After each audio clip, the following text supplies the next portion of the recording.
Hello, everyone. It's Yogi here. I hope you're well. Happy Tuesday to you. And indeed, Tuesday. And London has cooled down a lot more the last couple of days. Thank God for that. We need a break. But I think the heat wave is going to come back next week. So I'm bracing myself. But for now, I'm enjoying a little bit of coolness. Okay. And by cool, it's about 19. Normally, it would have been quite hot on a warm side, okay? And but considering we had 36 degrees just a few days ago, and this is in comparison, very cool.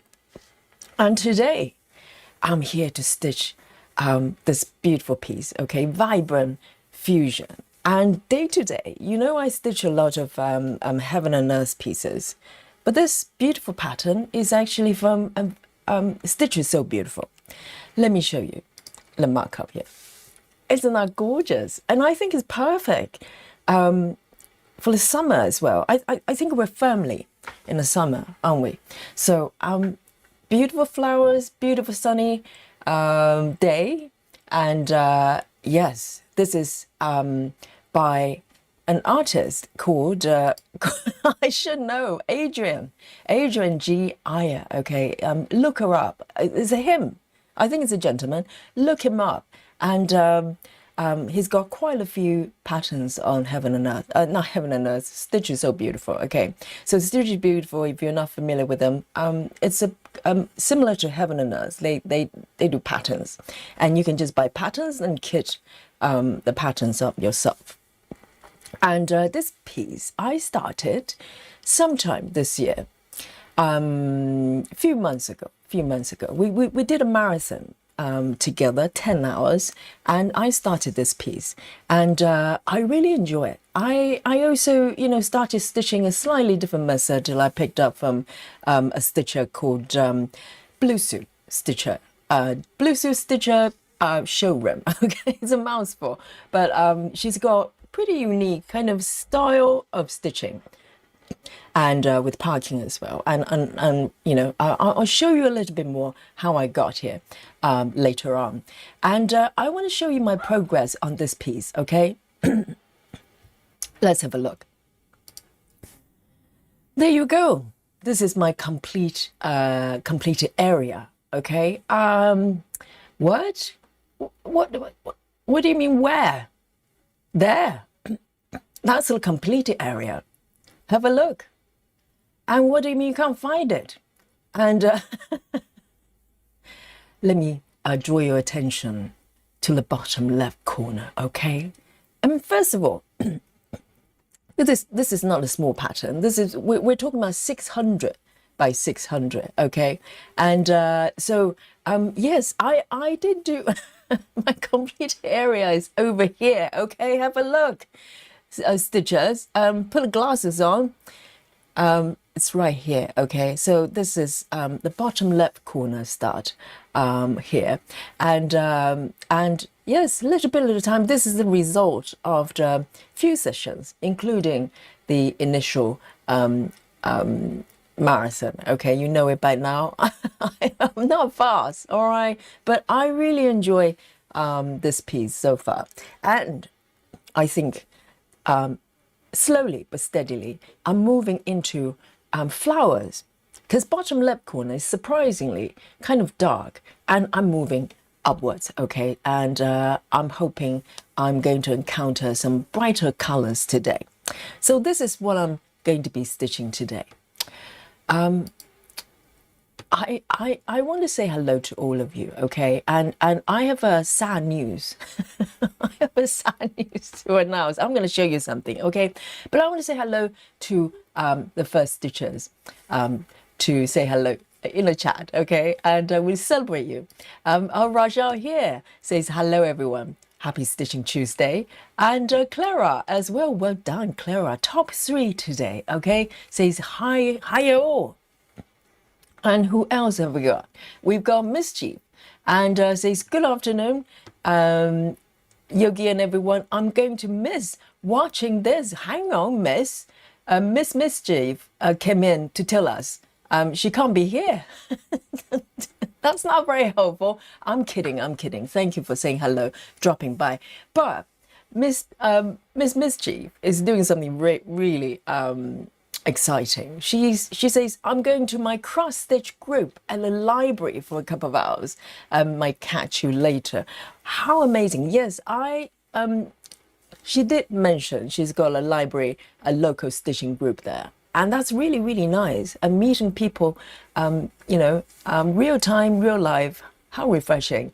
And I hope you enjoy your group today. And maybe when you come back, we're still here, okay? And great to see you. And Ace is also here as well. Hello, hello. From Norway. Well done. And great to see you. And Alisa is here as well. Great to see you, Alisa. And Suki as well. Hello, hello. And Amanda saying hello to everyone as well. And oh, who's having a birthday? Hang on a second. Andreas. Andreas is listening from work. Afterwards, I'll be celebrating my birthday by starting a new whip. I have bought several with sales. Oh, Adrian, it sounds like a thread, doesn't it? Adrian is is coming prepared. And first of all, happy birthday. Chad, you know what to do. And we celebrate birthdays, okay? And Adrian, maybe just someone somewhere is generous enough to offer a little bit of emoji buffet. You know what it's like. It's our speciality. And happy birthday to you. And I'd love to find out which piece you're starting. And we also have Susan here as well. And great to see you, Susan. And Sarah, yes, hello, Sarah. And Gayla, hello, Gayla. Who else have we got? Lizzie is here as well. And I will come back. I will come back and just say hello to all of you because I don't want to miss reading your comments, okay? Sometimes if I just go through the names, I miss what you're saying. But guys, it happened again. It finally happened again. I thought, it's been a year since it happened. And I thought I was immune to it. I've been stitching with you on this channel for over a year. And it happened. Last time it happened, it was in the very beginning of the channel, okay? For those of you who have been with Yogi for a while, you probably remember the incident, all right? But unfortunately today, it's happened again, just right before the stream, all right? Let me show you what it is, okay? I would have cued the sad music, but if I did that, I'll probably get copyright strike. So you play your sad music, cue your sad music from your end, okay? I'm going to show you this. Guys, take a deep breath, ujjayi breath with me, okay? There you go. Dun, dun, dun. I'm not sure if the music is dramatic enough. Can you see what's happening? Let me show you this as well. What is happening here? It just happened before the stream. And I was having a good time. I mean, this hoop has been with me for a couple of years. I mean, it's been having a really good time. And I don't know how this could possibly happen. I just trying to tighten it. And there you go. This just came off. Now, yes, the screw is headless. So this is what I've got here, guys. This is what I have to put up with. The modern hoops, they're just not strong enough for Yogi's strong grip, okay? So this is what's happening here. And unfortunately, I probably have to retire this piece. I don't know if I can fix it. Maybe I can grab another screw from a smaller frame, because this one is quite large that I'm using for today. And this bit, if I can remove it, maybe I can just use another screw and to revive this hoop. But this happens sometimes because Yogi is so strong. And Susan says the hoop gave up. Heat exhaustion. Yes, I blame the heat wave.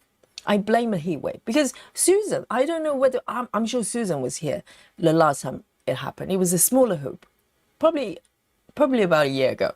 And since then, I have perfected the way I set up my fabric on a hoop, and I've been trying to avoid the repeat of this incident, but unfortunately it's happened again. It's a heat wave. Okay, so there you go. This is a warning, cautionary tale for you, and just not to have strong hands, strong grips, maybe slightly better to be a little bit weaker. Okay, Yogi is strong. Yogi is strong, and Lizzie says, I thought it was something to do with the Gecko Rouge project. Oh, yes. Who knows? Who knows? I don't know what to do with that project just yet, but I will figure it out.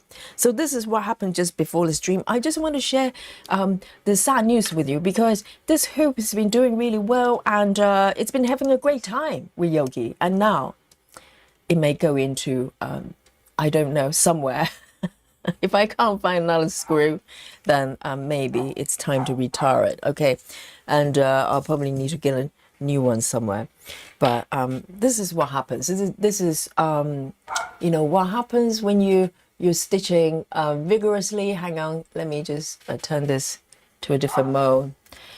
Yes, so this is how we start, okay, with a slightly sad news. But hey, Adrian is having a great time. She's the birthday girl today. Okay, so here we go. Let's celebrate. Let's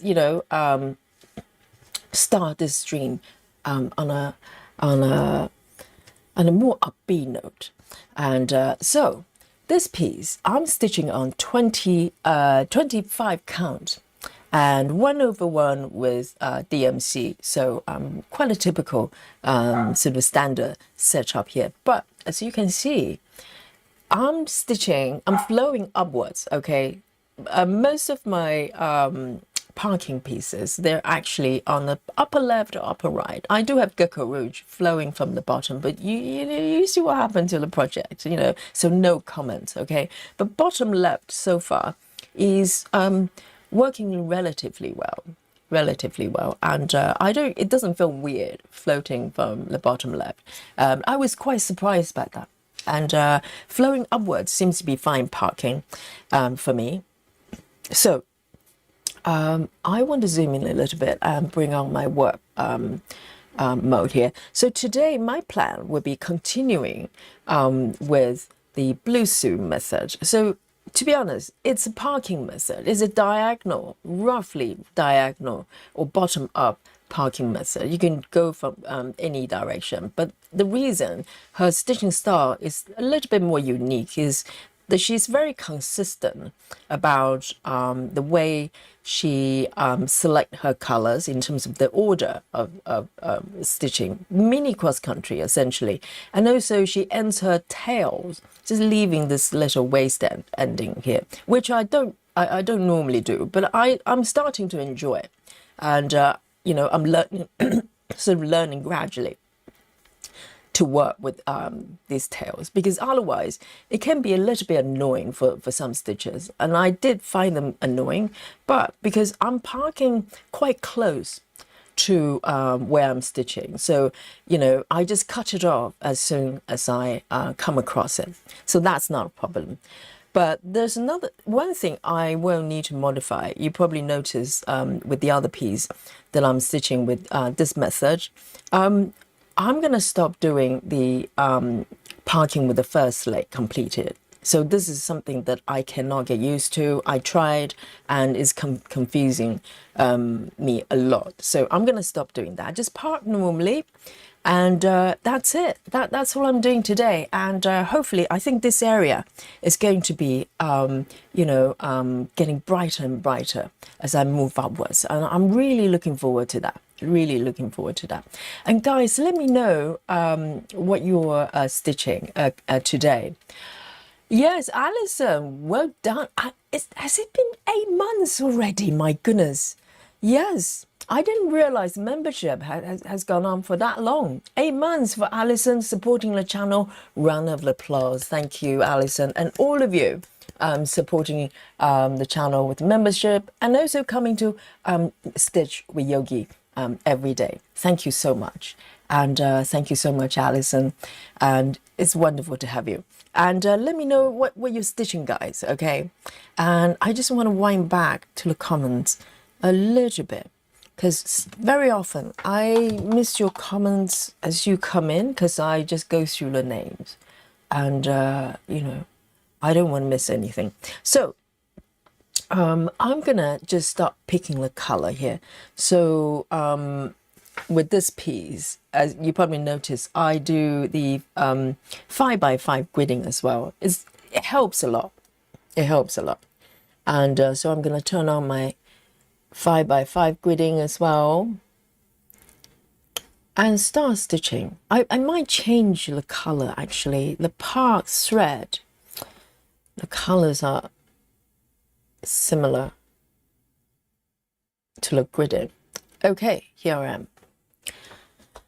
And let's do it. Okay, so yesterday, Mondays and Fridays, I have to stitch. I have to work in the evening, so we don't have streams here. So yesterday I didn't get to stitch at all. So I really miss it. Really miss it. Grace, hello, great to see you. And I can see Susan. Suzanne is here as well, and Sherry Z555, hello. And Rev4 is back with us as well. And Grace Houston, hello. And Monique as well. And Badil is also here. And everybody's wishing Adria's happy birthday. It's wonderful, isn't it? And Rachel is here as well. No cardio workout today. I'm tired. Yes. Oh, yes, Rachel. Rachel, I saw your kitten photos. Rachel has is fostering 2 kittens. Oh, that's adorable. Yes, I can see there's a little bit of an eye problem there, but a lot of kittens, they have sort of bits and pieces, you know, kinks that you have to iron out before they grow a little bit older. So I'm sure they're in very good care, by Rachel. But I'm slightly envious, you know, because the other day, I think last stream, we talked about, you know, fostering animals or people. And it's a hard job, isn't it? Because you become emotionally attached. And also it's so much work as well, physically. You have to look after them, particularly kittens, so young. And they totally rely on you. And but I don't know how you can, you know, part with them in 4 weeks. It's going to be very challenging, I think. But well done, Rachel. So I'm going to pick these colors. I have not totally figured out in terms of what order of part threads I should be doing. So I'm going to just flow with it intuitively. Because color flow, for instance, you start from the closest, you know, you don't pick part threads that's kind of floating away. But with this method, with Blue Suit, you can. But I have not totally figured out what order she would typically do. So I'm going to just go by feel and make it work for me. So I'm going to move down here a little bit. I think it's this one I picked. So this one, oh dear, no, I need to change the color of, I need to tweak this, okay. I need to change the color of my part symbol, because it's, I can't remember what I did last time, because the colors are all over the place with this one. Maybe the green one? I don't know. It looks different from other patterns. Yes, I just need to be able to tell them apart.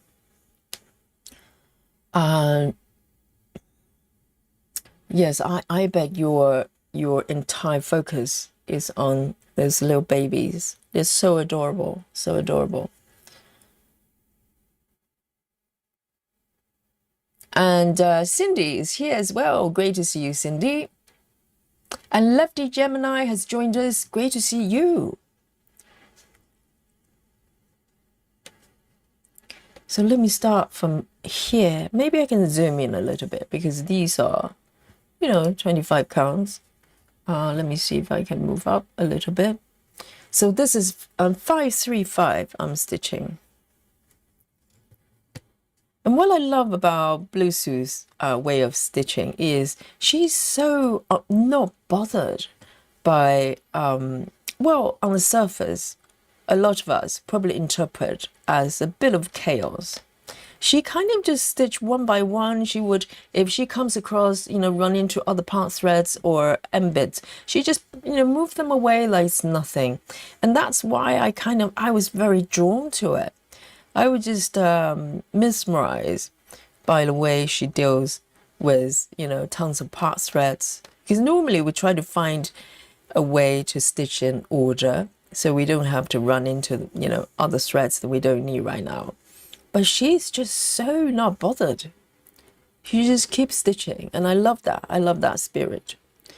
So I'm gonna try to learn from her.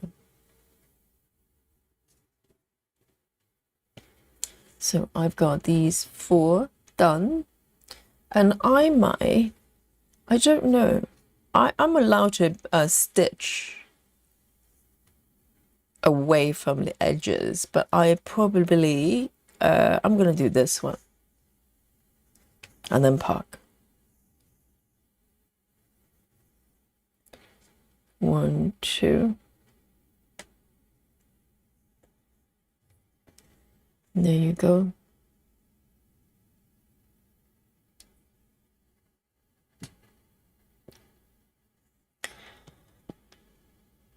And I think I said hello to Amanda as well. And Love Drunk, hello. Great to see you. Good evening to you as well. Monique is here as well. And Wendy Little says good morning, Yogi and everyone. Oh, so everybody's from different time zone, isn't it?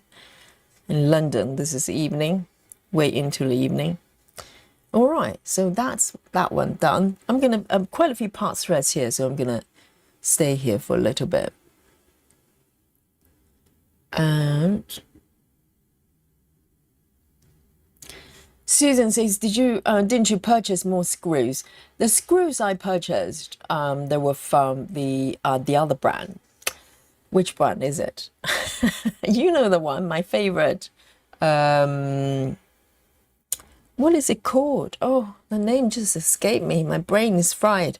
You know the one, like this one I'm using, the Turkish brand. And but I do have identical screws from smaller hoops, which I rarely use. So I might try to remove those ones and maybe see if I can revive this one. It might work, because the hoops themselves, the hoop, the wooden part, and the attachments, they're fine. They're not broken. It's just the screw that's broken. I think after a while the metal just got fatigued. That's my excuse. All right, I'm sticking with it.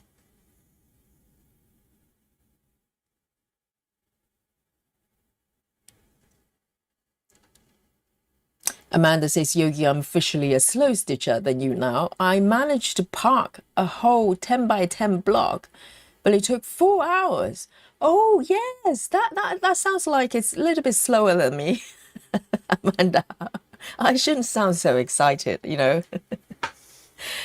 I bet it's very confetti, right, Amanda? So if it's confetti, the speed literally, slow down so much. It's like slow motion. All right, this one, 3041. I love this color, actually. It's kind of purpley, but slightly pink as well. 3041. I mean, this chart uses a lot of colors that I don't normally come across. 3041. And I think that's the beauty of stitching charts from different companies, isn't it? 3041. Where do I dock it? Hang on, let me find it.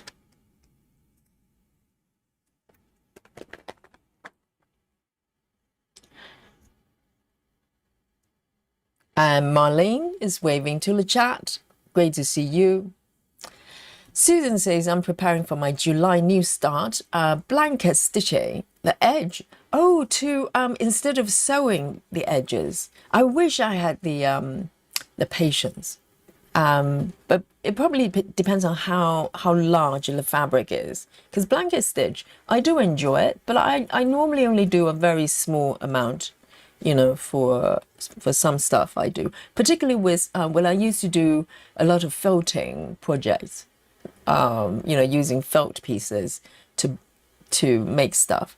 I remember doing a lot of blanket stitching.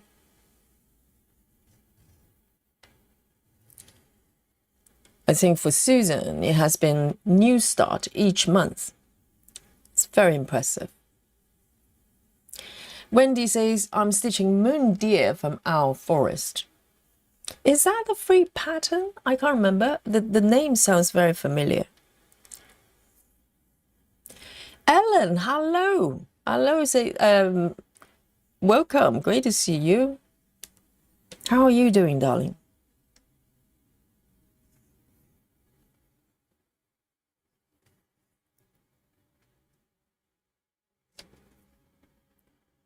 Lucy, hello. She says, I love this piece. Hope you're happy and healthy. Yes, I'm very happy and healthy. I'm not sure about my hoop that I've just broken. I think that the hoop is very gutted. It's like saying, well, you know, we're doing so well together and now you did this.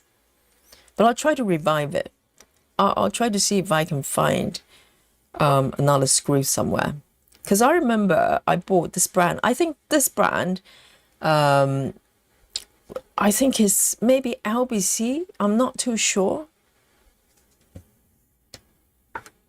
Nudge. Yes, Clara, you're correct. That was the name I can't recall. Yes. So the hoop I'm using right now is a Nudge as well. My favorite brand, actually. I quite like LBC as well. But I think they're slightly more fragile for my powerful grip. I think Nudge is stronger because I love their double depth hoops. So, you know, the depths of the hoops are much thicker.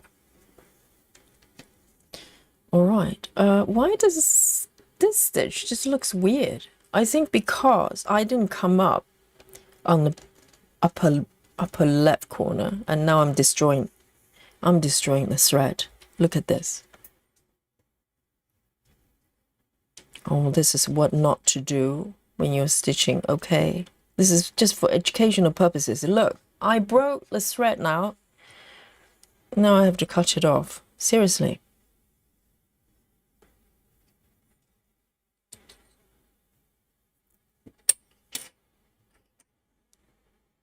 Let me see if I can revive it. Maybe not.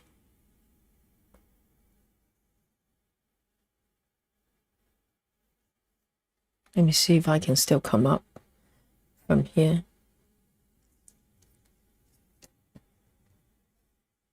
Oh, this thread really doesn't like me. It's got a knot as well. No, it just... The thread just escaped completely. Never mind. I will stitch this one over. Just final stitch. It should be 4 stitches. 1, 2, there's one more. Let me just stitch it over. See if I can fudge it.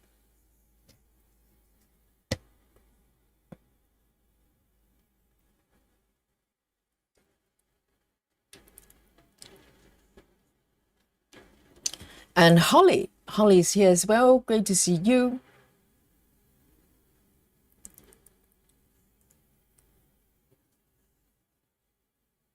Let me have a look.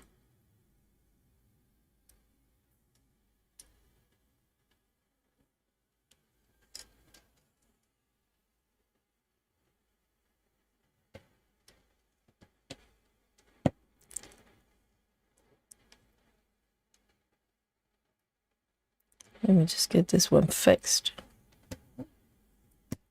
This thread is really playing up. All right, then I'm gonna end this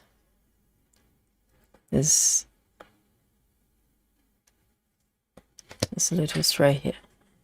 Doesn't like it.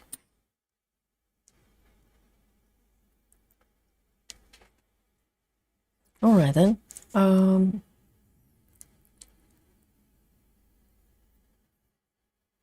Janine, hello. Great to see you. And Linda Diamond is here as well. Hello. And oh, what happened? What happened to Alison? Oh no, Alison. Alison is working on interim by Chiramaketi, keeping up ourselves busy as Hobby's mum passed away suddenly last Monday. Oh my goodness. And uncle passed away last night? No. Oh, I'm so sorry, Alison. It must be so difficult. Oh dear. Sending my love and condolences to your whole family. Yes, I'm so sorry.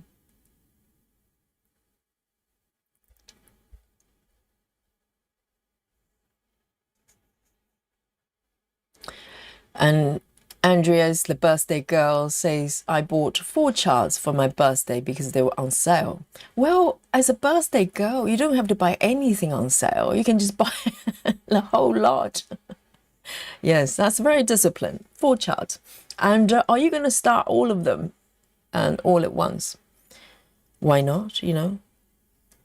And which one are you going to pick first?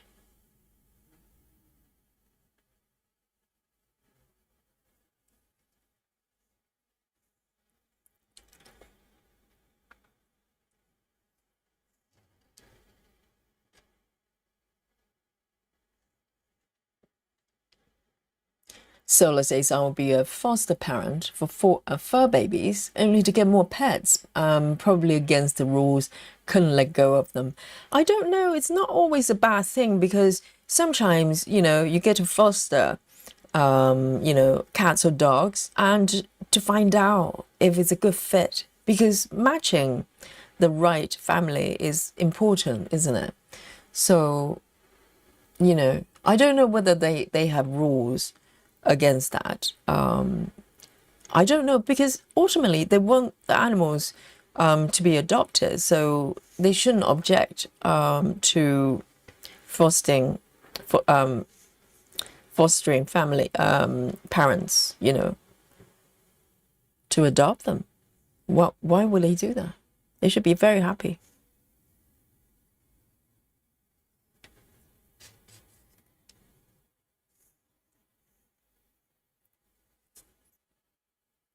Let me just mark these ones, and I'll probably stitch one more. I'm still learning, kind of making choices on which, you know, when to go further with the stitches and when to stop and park. All right, I'm gonna park it over here. I don't think there's a wrong way of doing it, but there are probably better ways, you know, so everything flows better.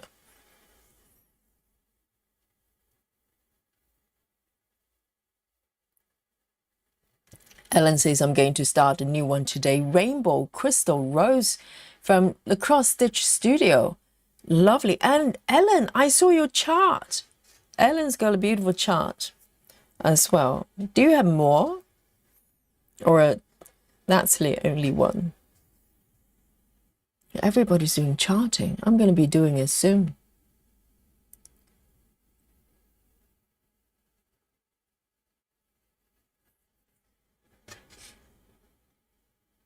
All right, I'm going to move down to this one here. And there are quite a few stitches. It's very nice.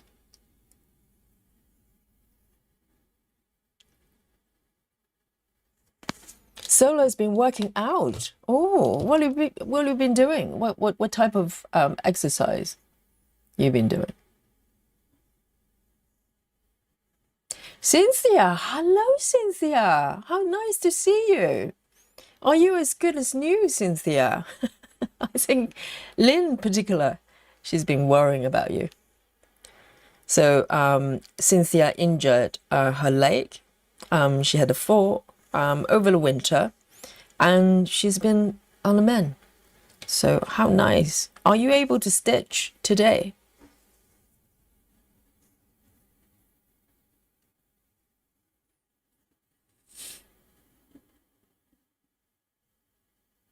Marsha, hello, Marsha. Great to see you from Australia. Good morning.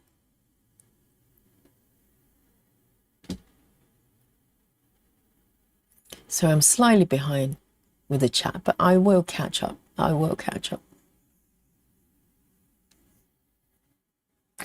Janine says, I'm working on blooming whiskers, and when I get home, love that chart. Oh, meaning that you're still at work, of course. Yes, normally when we're streaming during weekdays, Janine is in the work club.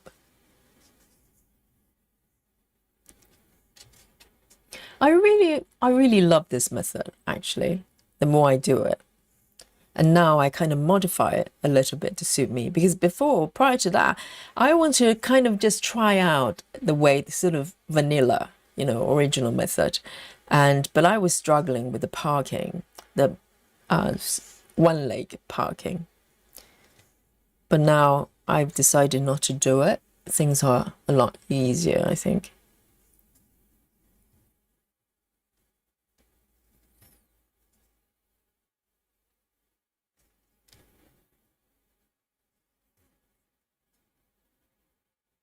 See, normally a lot of stitchers don't like to do stitches where there's a part thread in one of the corners they're stitching, but I don't mind that much. It doesn't get in the way. You just need to pull the thread through.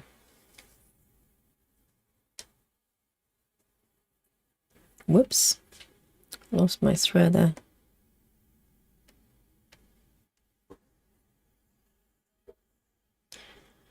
Sola is working on Evening in the Park. Tomorrow is July, so Christmas in July time. Oh, which one are you going to be stitching, Sola, for Christmas in July?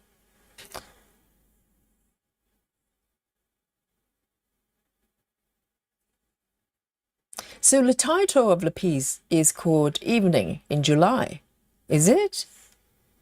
But is it Christmassy? That's the thing. Is it not Christmassy? If it's not Christmassy, I'm not sure. Maybe the chat can decide. Does it count? Books says, I had to unpick over 100 stitches today. Getting annoyed? Well, yes. How about 2,000? Have you tried 2,000 bookcase? If you're really fast, maybe I have a little, I can give you a little task, a part-time task, a kind of, I don't know, a side gig, if you don't mind. I don't know what's happening with the stitch.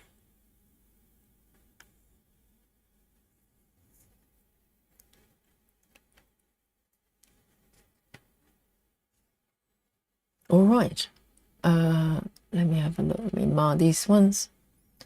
And then, do I continue? I could actually, because I would only stop and park when I'm starting to run into either the pass threads or maybe the end tail. With the end tails, I can just cut it off as I run into it. But if I run into other part threads, I stop. I think that's what I'm doing right now.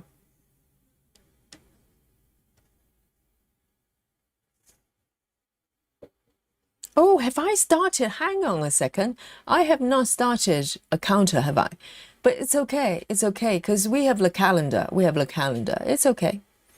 We'll just do the calendar.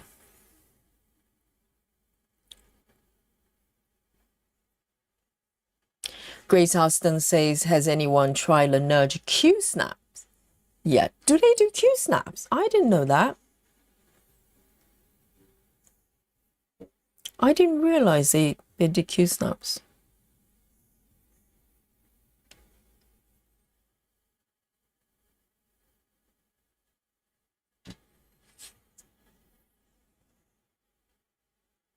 Oh, Lucy's a hand stitcher. Yes. So the hoops are safe from you. Not from Yogi.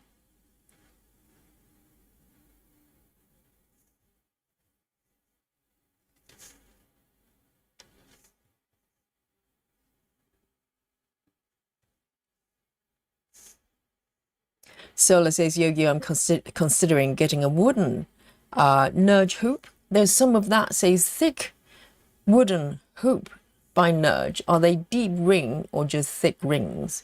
I think they either do regular depths or double. So if it's deeper, they just check the specs when you buy the hoops. They should be product spec. I think the double one, the one I'm using right now, is I think the regular depth is about 6 millimeters, and I think the deep ones are double in depth. I don't know if they do anything kind of sort of in between, but you can always have a look. I recommend the double depths because it holds the fabric really well. It's just got more surfaces to allow the fabric not to slide around, because with thinner ones, the other one that I broke, it's okay, but you do have to screw pretty tight, and I think that's probably why I broke it. My excuses. I think that's why. It's not me.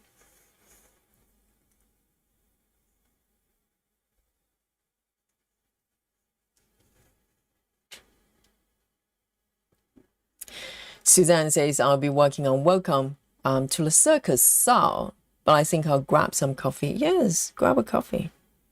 I have a coffee as well, freshly brewed.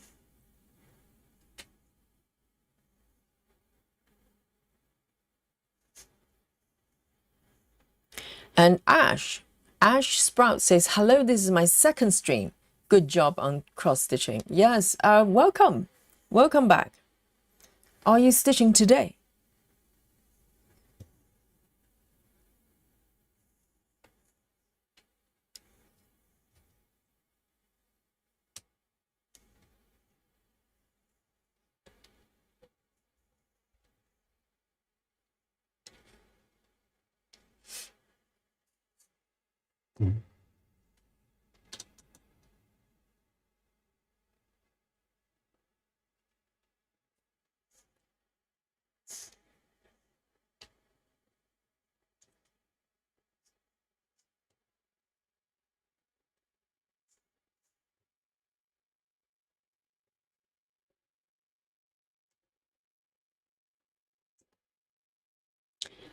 And Suzanne says, Yogi, Blue Suit mostly works on the inside edges of the block and works out. It covers up all the ends. That part I do not understand. And I never really, well, unless I totally misunderstanding the description of it. She doesn't work block by block. Because I remember it has been mentioned by you and also by Joyce as well. Last time we talked about it, but I never got it. Am I missing something? Because I'm not aware that she works block by block. Or do you mean the entire piece when you say block? So that part I never really picked up from watching her. So I'm not sure I got it. Kazat, hello. It's been a while. She says I could join the stream stitching in bed while recovering from surgery. Oh dear, Kazat, what happened to you? I hope you're well. Speedy recovering. Working on my Frozen piece. Oh, Frozen as in the title Frozen. Not because you have not stitched for a while, so it's literally frozen. That works too.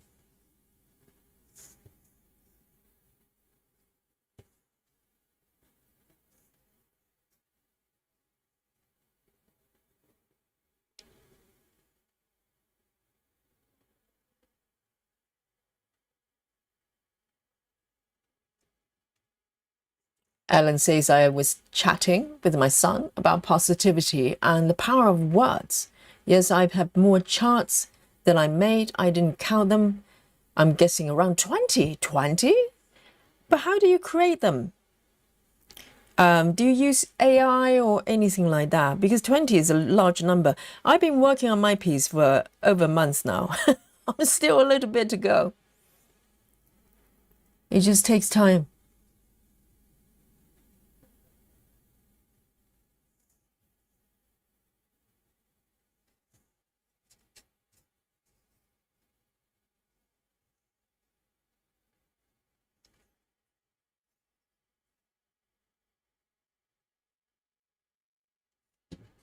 So, so let's say I'm tired of looking flabby, doing strength training, and doing arms today. You know, recently, just the last couple of days, I'm starting to take interest in belly dancing.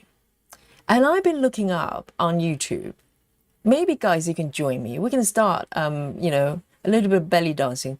I just love the idea of it. I always thought it was a beautiful form of dancing, but I never tried it. And because being a ballet dancer, the belly dancing is probably most far removed, other than pole dancing. I think it's probably as far as it goes. So there's a certain kind of resistance to it. But recently, I just thought, and I think it's really, really good for training as well, isn't it? Because a lot of belly movement, well, it's a belly dancing. And I've been looking up for a couple of tutorials for beginners, and it's doable. I think, I can just do it when I'm moving around the house. I think Mr. Yogi is going to have something to say. I can just wiggle around, prancing around the house, belly dancing. I quite like that. And I think it's probably quite good for you as well. I think, this summer is going to be a belly dancing season for me. Learning new things, right? Because I've tried all sorts of dances, dance styles, methods, whatever. I was, trained as a ballet dancer, and I did a lot of jazz as well. So if you're a ballet dancer, you also do a lot of jazz. And I've done contemporary. I've done, what else have I done? Like there are a lot of other sort of street dance, that type of stuff. I'm not terribly good at it, but I've tried all sorts of things, but I have not tried belly dancing. I think that would be a good one to go. Yes. So my new projects will be creating artwork for charts and belly dancing. That's my new goals. What are yours? Join me. Bookcase says 200 is definitely an abandon for me. Do not say that, Bookcase. It's my project you're talking about. Yeah, Bookcase is referring to the unpicking. I love the terminology, reverse stitching. Well, it's not really reverse stitching if you're deconstructing the stitches. Yes, unpick, I like. Sarah says, I used to stitch in hand, but I like using both hands, and hoops are easier for that. Oh, do you mean like holding the hoop? Holding the hoop in hand and then stitch without the stand? Yes, because the other day I was wondering the definition, the official definition of stitching in hand, because I was wondering whether holding a hoop counts as well, but apparently it doesn't. That is just too hard for me, I think. Ellen says, I have a nudge Q-snap and I love them. I don't use others anymore. I didn't realize they had Q-snaps. I must look them up. Because Q-snaps, I used to like, the Q-snaps. I still have tons of them, but they just don't hold the fabric as firmly as I like. But all right then, let me come down here. I think I'm going to extend this line a little bit more because the colors are getting brighter, but also I'm going to kind of just fill in as I go from the bottom up. That sounds like a good idea. I'm not going to follow a very strict order because I don't know what the the best order is. 535. 535.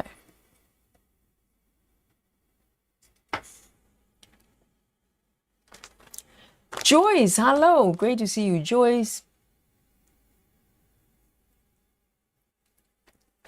535. If I haven't said hello to you, I will get to you, okay? I'm kind of looking at the chat from both ends. I try to follow in order, but also looking at the latest comments as well at the same time. So it's not easy.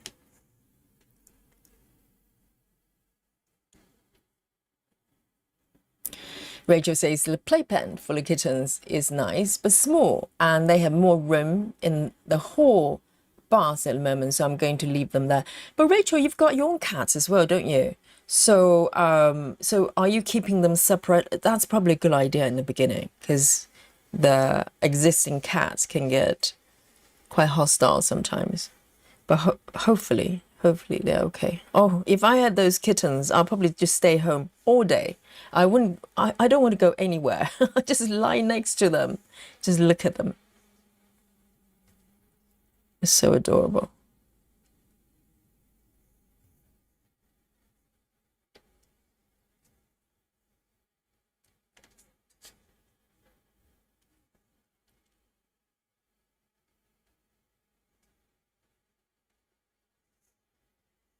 Needles, hello. Great to see you.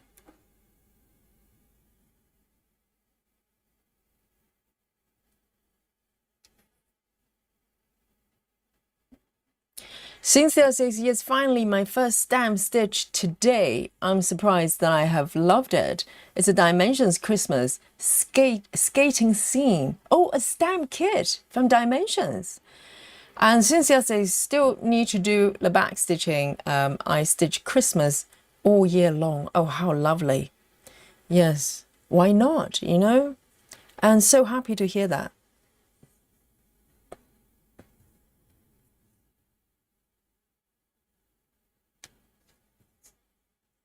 I think Dimensions stamp kits, you can probably buy the ones being made from back then. I don't think they do it anymore, do they? The recent years from, you know, I only discovered them maybe, you know, post 2012. By then, I doubt they were doing stamp kits. I've never seen them, not on Amazon.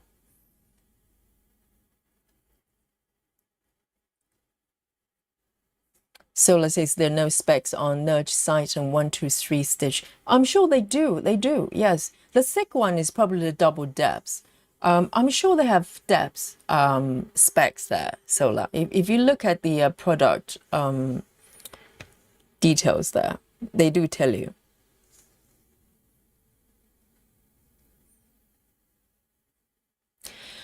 She's gridding for Sherlock Holmes, Sal, and working on Tomatoes by DMC. Is that a title of the piece called Tomatoes by DMC? DMC. Do they have charts?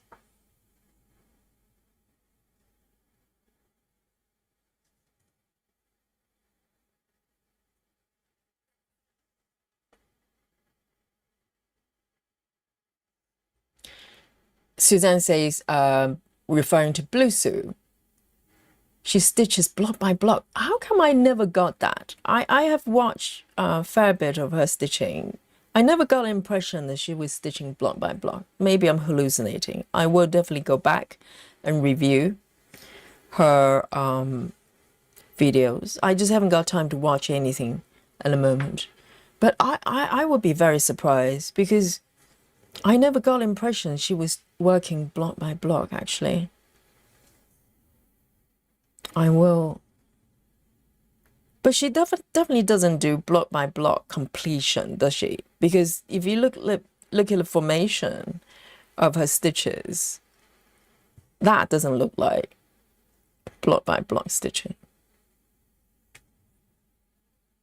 But I'm going to just do it this way. That makes sense to me. So sincere apologies, Blue Sue. You know, look away, look away. I'm butchering your method, all right?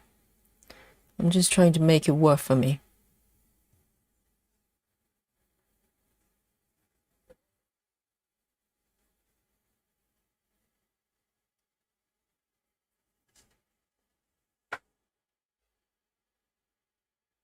Suzanne says she explains in a recent video how she works. Also, she also doesn't work upside down the whole way, just works until she can reach a better with a scroll frame to go right side up. Yes, I don't think she goes up down all the way full width. I don't think she does that.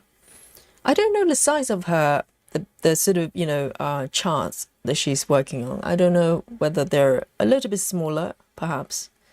I don't know. I'll need to go and review the situation.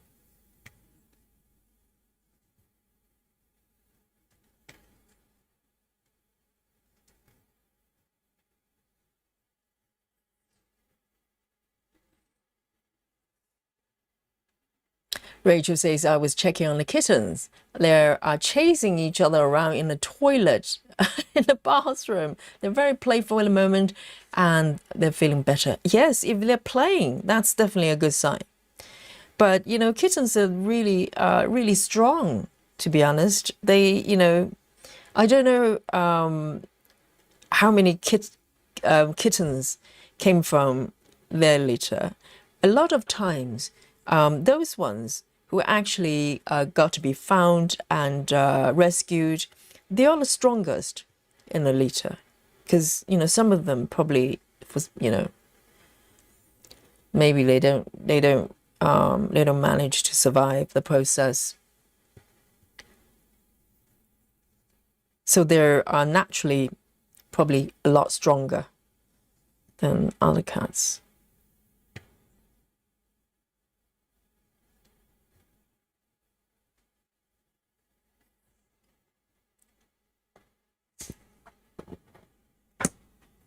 Kazat says, I'm well. It was planned surgery to help the quality of life going forward. Wonderful. And I hope you're recovering well.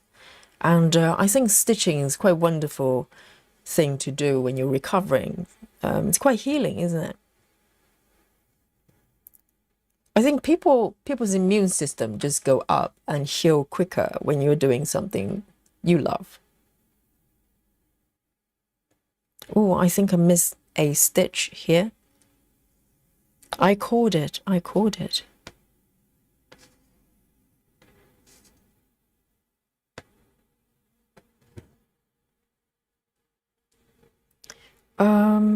Maybe that one as well. 1, 2, there's one missing.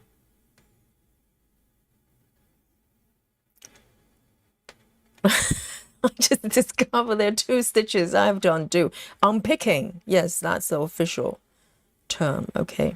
I got to be careful because DMC is a little bit fragile if you try to, I don't know, it's not normally so fragile. Can I fudge it? I don't know.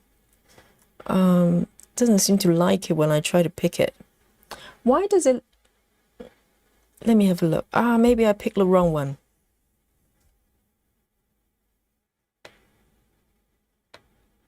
Because those ones, there are 1 stitch off.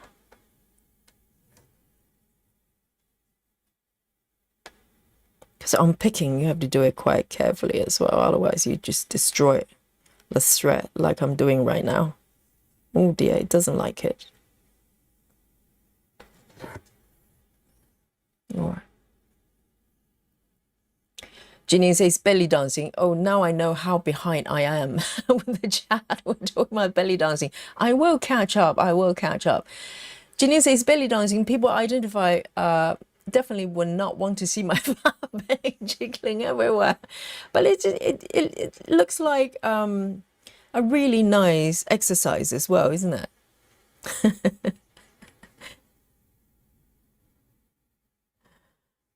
I don't know, I just suddenly took interest and go, well, I can just learn it from YouTube.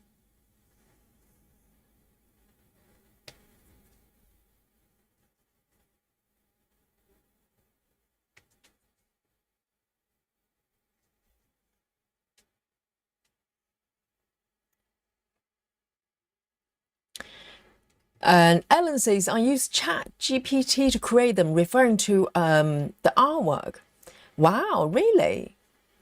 Ellen says, but it takes a long time to get them right. So you wouldn't have a cat. So you wouldn't have a cat with 5 legs or other strange things. I have to edit my images myself for the best details. I would love to know what process you have to go through to get to get the cat with correct number of legs. So right, so yes, because I have done image generation with ChatGPT with mixed result, because you can give a command and then you can make modifications, but it doesn't always do what you tell it to do. And I use the free version, so it's very slow as well. And yes, I can imagine it's probably quite a painstaking process to produce what you want exactly. And I think it's good that you're able to make changes as well, because if you just rely on AI, it would probably be quite a frustrating experience unless you have a very powerful version.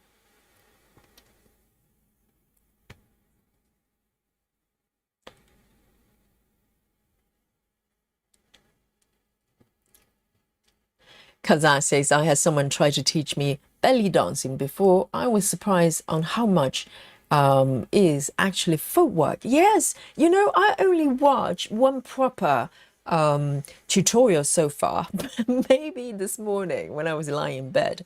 And it's just the most basic thing, like just standing up and just wiggle your hips side to side.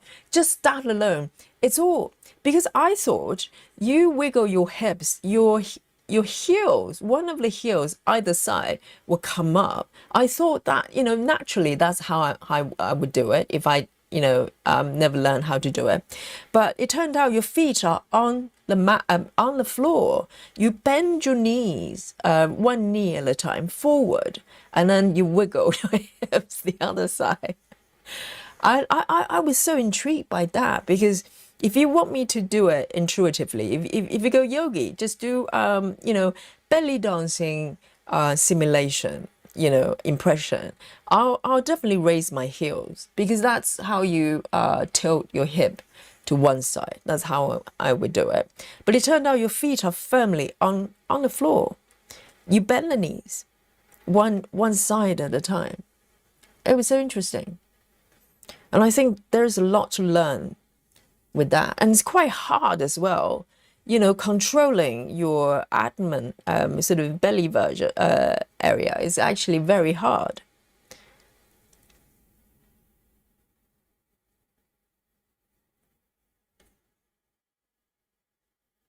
Sola says that's a wonderful exercise, very artish. Artish. One of my friends is a belly dancer. I tried it with her. It's not structure from dancing, not a structure form of dancing at all. But I think there are basic steps, like how you shimmy your, like there's some, basic moves. And then, of course, you can freestyle if you're good at it. But I'm just, I'm up for the challenge. I probably won't have time to go to classes, but I think I can probably learn a lot just from YouTube.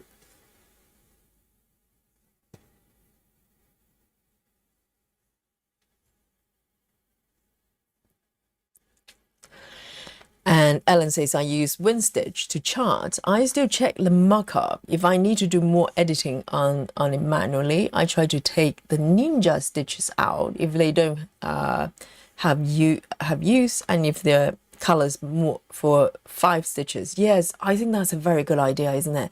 Otherwise it's very annoying for people trying to catch up the project. You know, they need to buy an entire scan just for 5 stitches. That would be brutal, utterly brutal. I'm going to be using MAC stitch. I play with it a little bit, but I'll need to learn properly how to do it.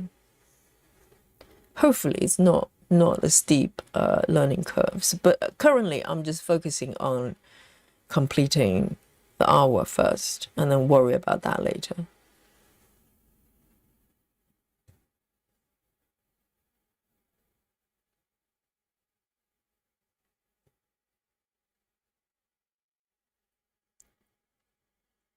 And Joyce, let me know what you're stitching today.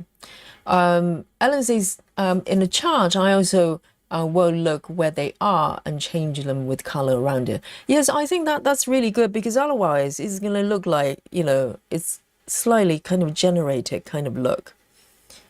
And I think people can probably pick that up. 1, 2, 3, 1, 2, 3. You probably want it to look as natural and organic as possible.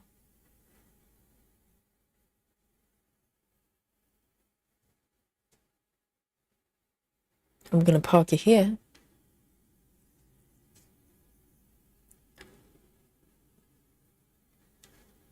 And these ones, yes, I remember Joy says just pull the one-legged part threads off. Yes, that's a very good idea. I just pull one off because it's really confusing me. I'm going to do it with this one as well. What a great idea. It never crossed my mind. I'm going to do that one as well. DMC, for some reason, doesn't like it when I try to unpick it, try to undo the stitch. It never used to be like this. I don't know what changed.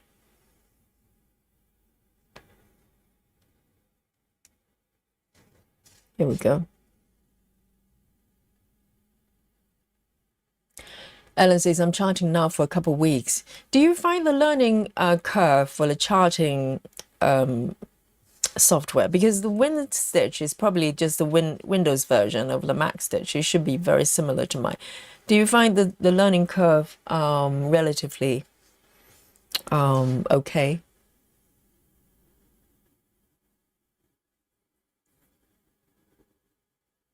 Alisa says, I recently saw a video for bungee aerobics.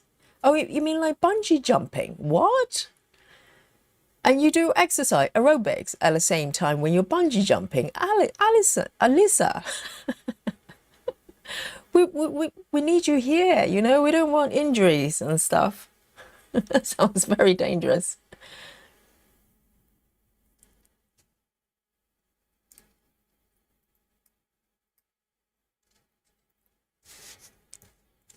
Right, move on. Next one. Let me see. I might come back here actually. It's kind of asking me. There's a little crater here. It's just asking me to fill it up. And then I'm going to move to the purple zone, which is very attractive right now. Let me have a look here. Quite a few stitches here. I'm gonna do one that's got less actually. All right, there you go. 3, 8, 60. 3, 8, 60.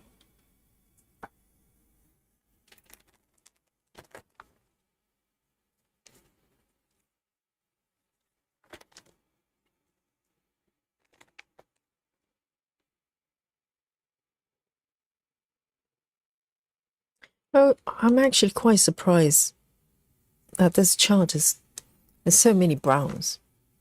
It doesn't look it.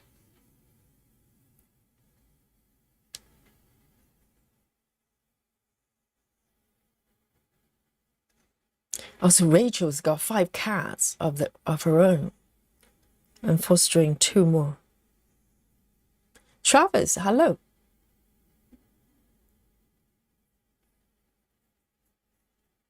Kazakh says, my cat is enforcing a break. she has sat on my my floss. Yes, I think cats are like Apple Watch, because Apple Watch, from time to time, they'll go, "Hey, go stand up," or "Take a breath," or something. I think cats are basically fulfilling that function for you.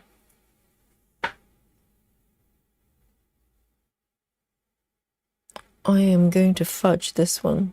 Don't know why this one wasn't done.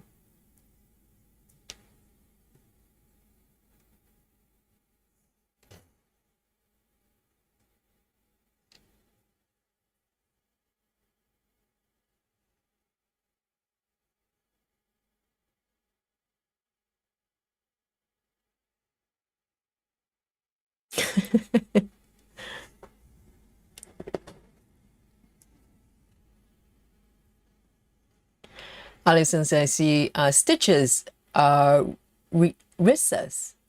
Wrists pieces is also trying out going live. There are quite a few guys in the chat. They're streaming quite regularly. Ellen is streaming, Suzanne is streaming, Travis is streaming, and who else is streaming?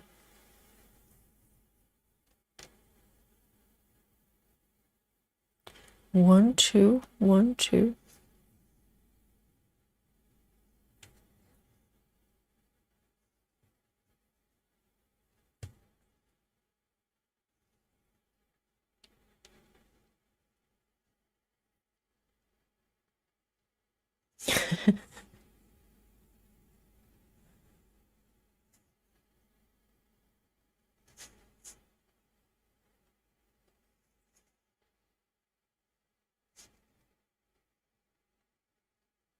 Cynthia says, "Oh, referring to the kid."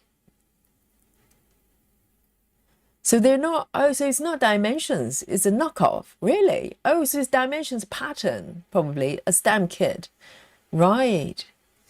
I bet they're around. And Cynthia says, "I always stitch in hand. I love it, but I have done it for 60 years." Well, with 60 years of practice, you know, I think Cynthia is in a different league.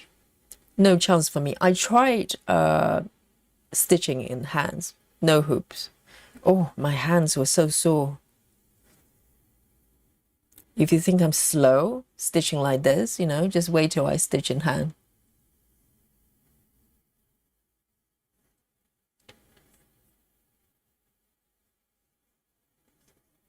All right, this one, let me have a look. 1, 2.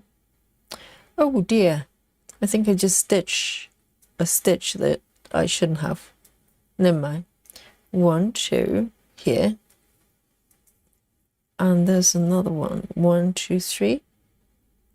1, 2, 3. It's okay. It's quite fudgeable, this area. You won't notice any difference.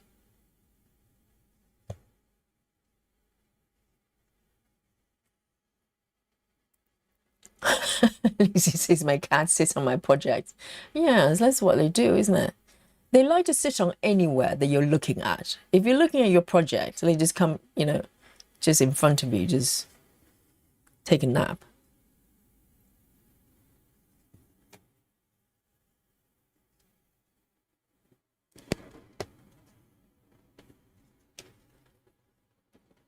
All right, I'm gonna part this one.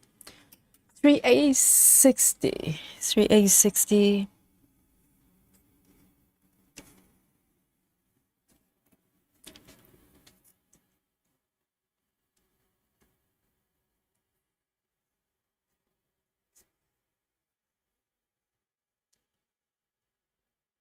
Elisa says, "I'm not stitching today. I'm having a good long COVID day."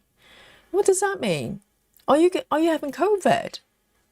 I'm always surprised when people say they have COVID, because I thought the virus kind of disappeared completely.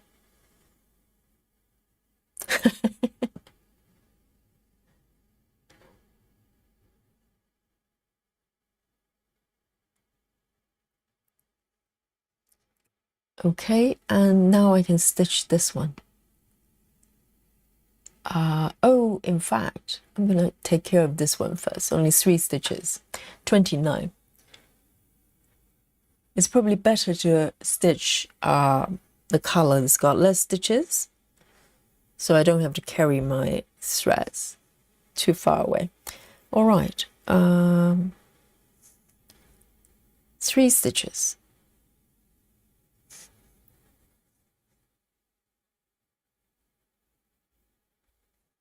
Now I'm gonna start with this one.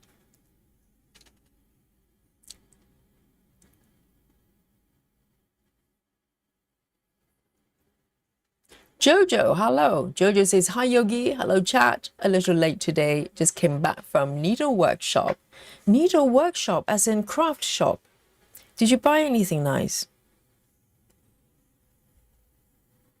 Travis reporting from work club today.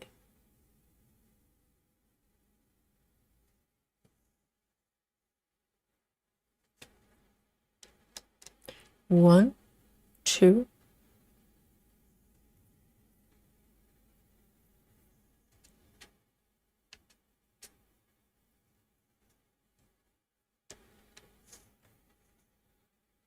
And then one more.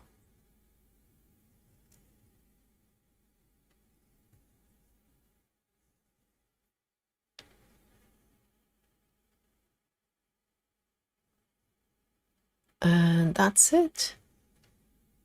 For this color, I'm gonna, oh dear, I just naturally want to do a tuck-in, but that's not what I'm doing. I'm gonna do a thread ending because it's fun. 29.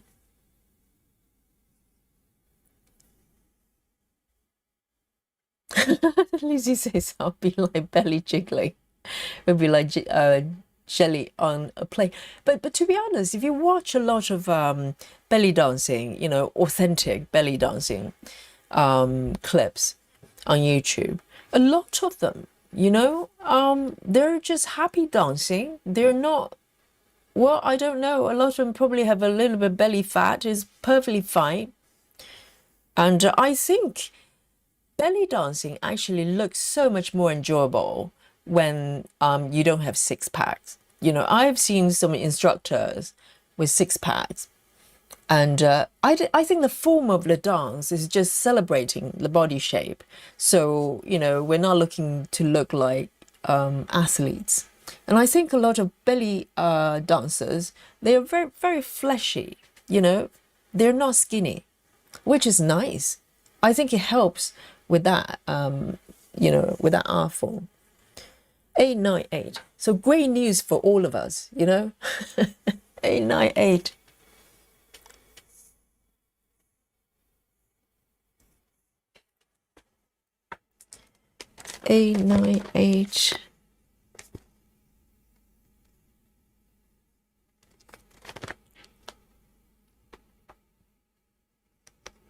There are quite a lot of stitches with this one waiting for me.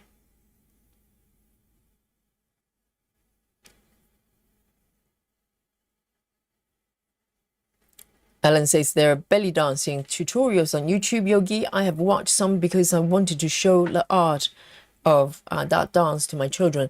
Yes, we should all learn belly dancing. It's probably quite good for you as well.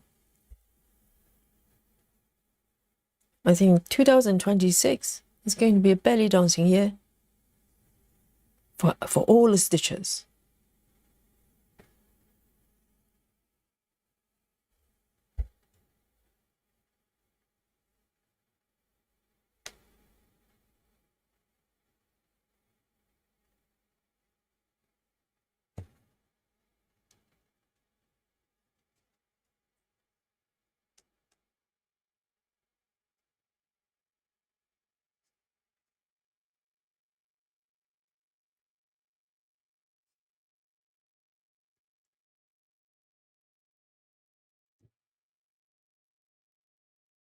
And Sola says, my friend, oh, referring to belly dancing. She says, my friend told me there are no steps. No, it's not true. I think there are many. There are many sort of basic steps. I mean, all dancers, they're like that. There are basic foundations, like ballet as well, the basic moves, and you just string them together to form, sequences. I don't think your friend is correct. Joyce is stitching the dry flowers. Oh yes, Joyce was making really great progress. I saw it on Facebook group.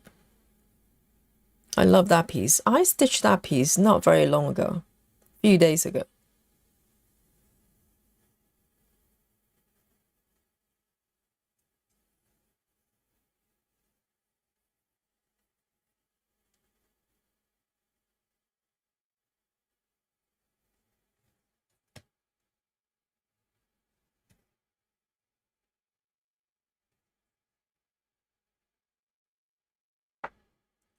Ellen says, I used to work with Pattern Maker. Oh, is that a pro software as well? To draw charts myself, stitch by stitch. So I have background with stitching program. Yes, I think that's a very different kind of process, isn't it? Because I think full coverage is more centering towards the artwork itself. Whereas the way you just described is more probably how a lot of other styles of cross stitchings are being made, literally just composing with one stitch at a time, like samplers and stuff like that. So I think there's a very different kind of process.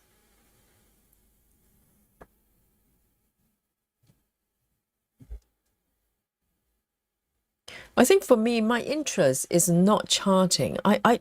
If I'm totally honest with you, charting for me is not really I don't really have deep interest in that. I'm interested in creating artwork that can be charted. That's kind of where my interest is. So charting is more of a mean to an end. I want to be able to, obviously it has to come out quite well. So that's the part I'll need to put effort in. But fundamentally, I'm not that interested in charting itself. It's just like, making content. I'm interested in making content, but I'm not interested in editing. That's a different kind of exercise.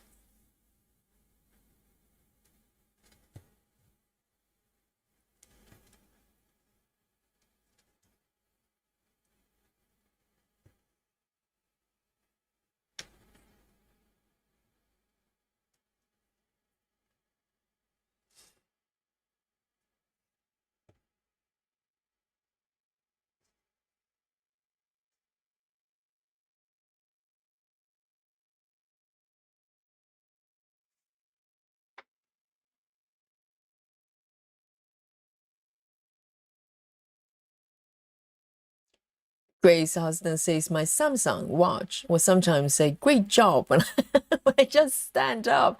Oh, easily please, easily please, Samsung. Apple, you can turn off the option, but it will remind you to rest, to stand up, and to let me think. Yeah, just move around. So if it tells you to stand up and to move around, and if you follow the instruction, you get some sort of, encouragement, just basically. And also, there's a setting that you can get reminders for breathing as well. It just literally remind you to breathe.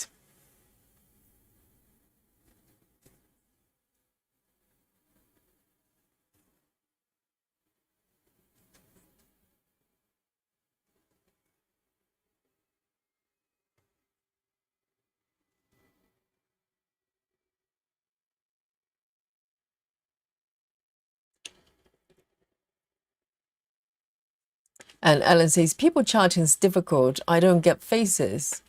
I want as skin tones.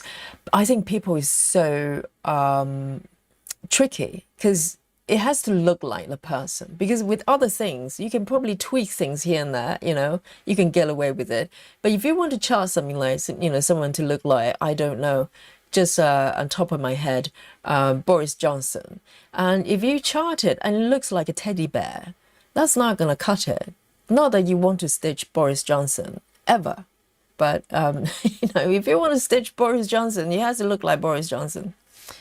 And Susan says, Yogi, next marathon, you can have a belly dancing break instead of yoga break. Yes. Yes, that would be our new thing, isn't it?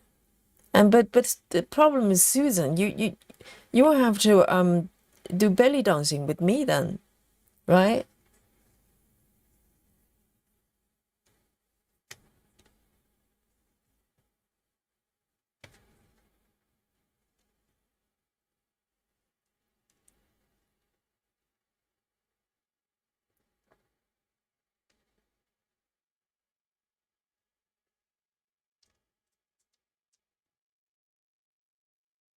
Jojo says, I bought DMC threads and linen for Maggie project. I'll start.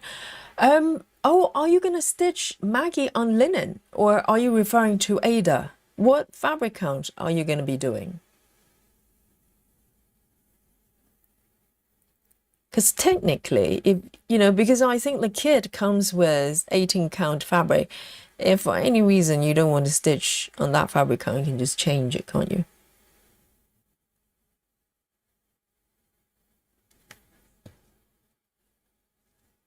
Whoops.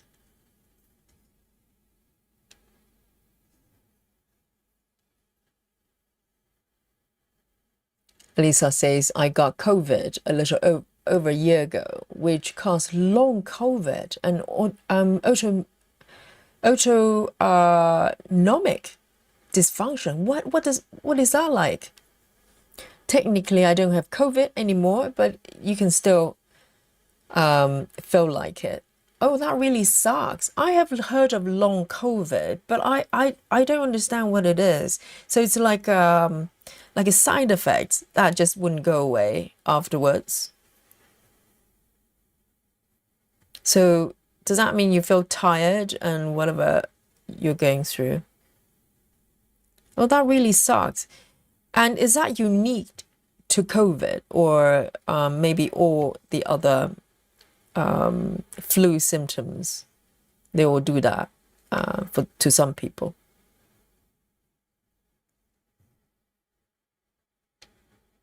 Because that the whole COVID situation, I'll be honest with you, I got so skeptical. Basically, I just stopped believing anything they say. So if they come up with like a new term like long COVID, my default position is just assume that they're just making up things, to make people worried. Because the more we worried, the easier for us to become controlled, really. We become more obedient when we need protection from the government. So I just got so cynical. But I'm sure it's a thing.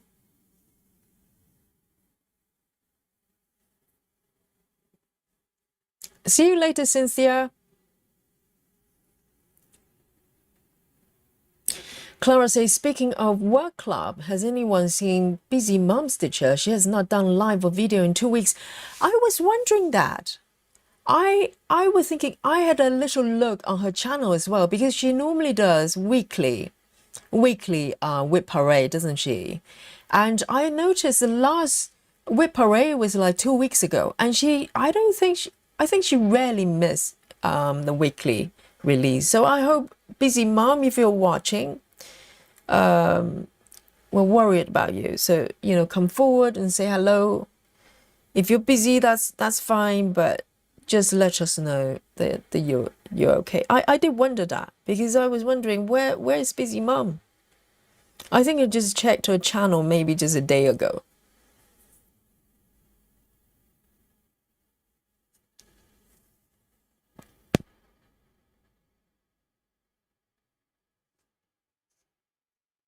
I hope she's okay. because sometimes things happen and you don't always get to update, your social media and stuff, and people get worried. Sometimes you're really, really busy or overwhelmed by something. I hope everything's okay with busy mom. Because sometimes if Stitcher's not coming for live chat for a little bit, I just presume maybe you're busy because But obviously, if Susan stops coming, I'll be very worried because Susan has been coming to the live streams almost every day. So no pressure, Susan. If you need to take a break, I need full report, okay? So I know you're okay.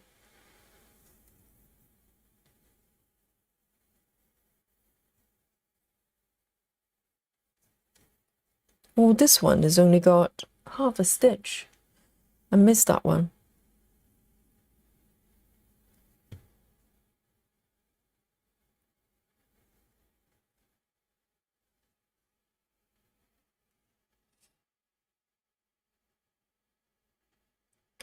And see you later, Lizzie. Ellen says, my older son is my sidekick. He edits my floss tube videos. Oh, this is why people have children. Ellen, this is why. I found a good reason. Maybe to have kids someday. Yes, editing is such a pain in the backside, isn't it? It just eats up everything you've got, time and effort. And I think that's why a lot of YouTubers, they stop creating content. Most of us enjoy creating content, but the editing part of it is just, it just sucks out everything in you. For me as well.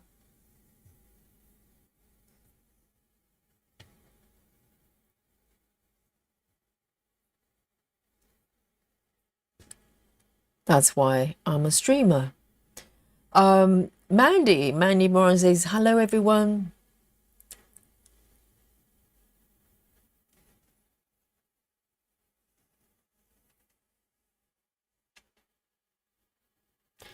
And Ellen says he helps out writing emojis in my live stream. You mean designing emojis? That's so nice. So he can do editing. He can do emojis. Oh wow. There you go. He's a keeper. Not that you can send him away, but that's nice. That's really nice. It's teamwork, isn't it? And the whole family stitch as well. That's just special.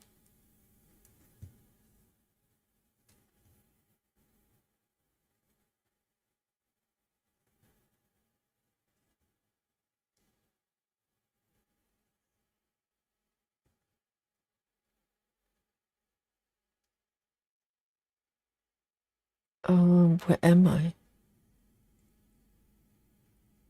There. There's so many stitches with this color. Slightly spoiled.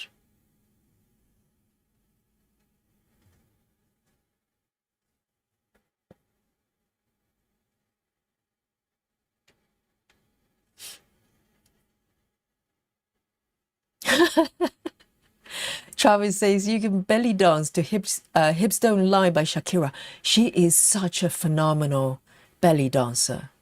She is so good. I mean, yes, and there are actually tutorials on YouTube that you can do it Shakira style if that's what you want to do. But she is so good because, I think good dancers, doesn't matter what type of dancing, they make it look so effortless, don't they? It's almost like they're just breathing, but they dance so well.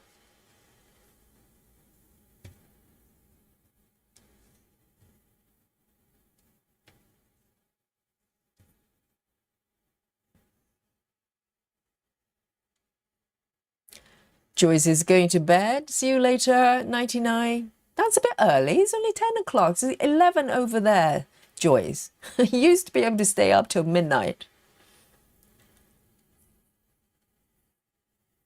Monique says that I love those belly dancing videos. I love belly dancing in general. And like Yogi says, it looks better with the stomach. Yes, it's true. I've seen instructors or dancers, they have six pack. It just doesn't look the same because it's that fluidity of the body shape, isn't it? It's body flowing. You want a little bit of a belly fat. Yes, no problem producing that. I'm in. Yes. So Monique, do you do a little bit of belly dancing as well? Or just like watching? Jojo says the linen is 36 count. Ah, so you were going to do 2/2. Interesting. Well, the thing is, Maggie is 95% fully covered. So you only see a little bit of the fabric at the back, you know, where the wallpaper is.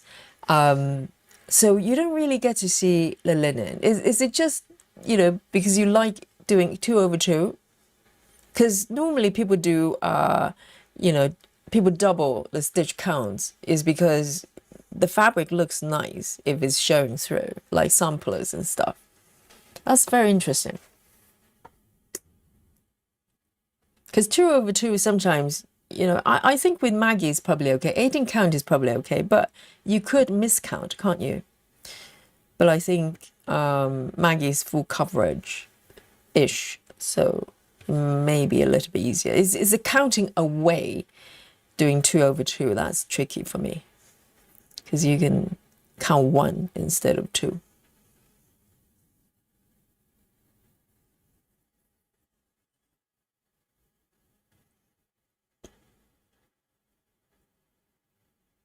Ellen says, my mini psychic writes emojis in my live streams to chat with stitchers online. Who is your mini psychic? I need to come to your stream one of those days because normally when Ellen streams is when I can't be here. So I don't know whether you stream other days, but we'll probably clash.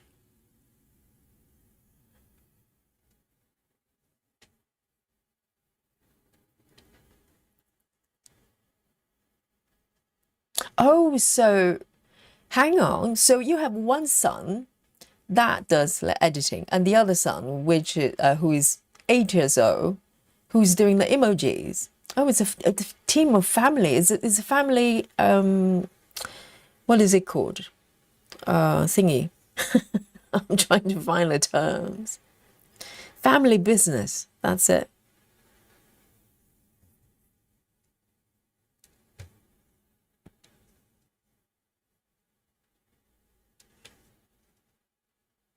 And, you know, so Ellen's got a full team there for the live stream. You know, who's doing your makeup then?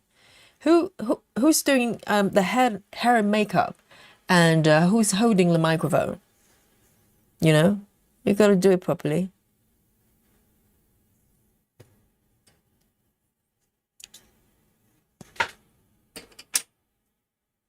There. Oh, quite a few stitches there. There's a bit of a development there. I'm going to move to the purple zone, okay? I've been looking forward to this.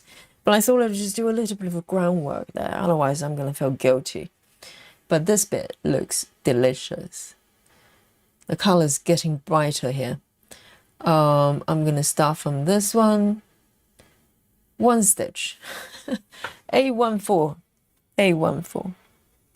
Let me take a sip of my coffee. Kazakh says, my son likes to help me stitch, but he's only 3. Hang on. He's only 3 years old.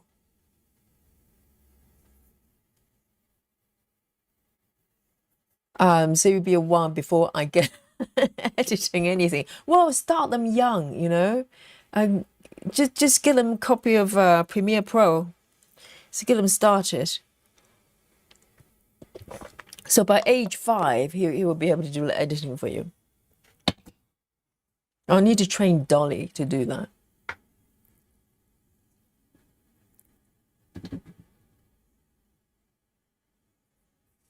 Elisa says, I thought long COVID was made up too until I was not getting better and I was diagnosed with it. But the thing is though, wouldn't all viruses, related, or a lot of illnesses probably have long-lasting some sort of side effect. I'm sure it's not unique to COVID though. Maybe even common cold for some people can create kind of long-lasting after effects. And I think my cynicism is more about them coming up with a term, because with a common cold, they don't have words for it. If you catch a cold and it got really bad, maybe you cough for 6 months after that. I don't know, or something. Maybe you have headache, or maybe you have trouble with breathing. They don't have a name. They don't have a fancy name. But for COVID, for some reason, they have to come up with a long COVID, short COVID, I don't know, side dish COVID, whatever it is. And you kind of get a little bit cynical to say, why do you want to keep COVID around for so long? How long has it been since our last lockdown? Probably about 3-4 years, right? So 2016, I think officially probably ended about 2000 and maybe 2022, 23. By 23, I think it's pretty much everybody all over the world back to normal. But for some reason, they want to keep it going. Strange, huh? They just want to keep COVID in our consciousness. So my question is, why? What are you doing? A14, but it's just me. I'm cynical. A14.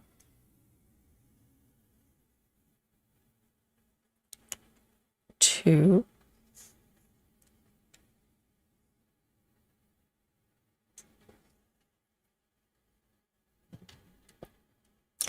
Lindsay, hello. Great to see you.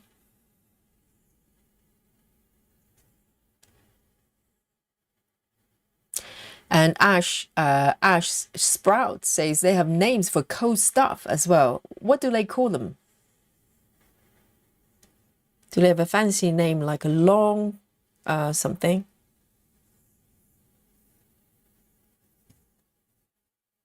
Because people pay attention when you use the term COVID, right? If you say, well, hey, just some sort of breathing, whatever, that's caused by flu, no one pays attention.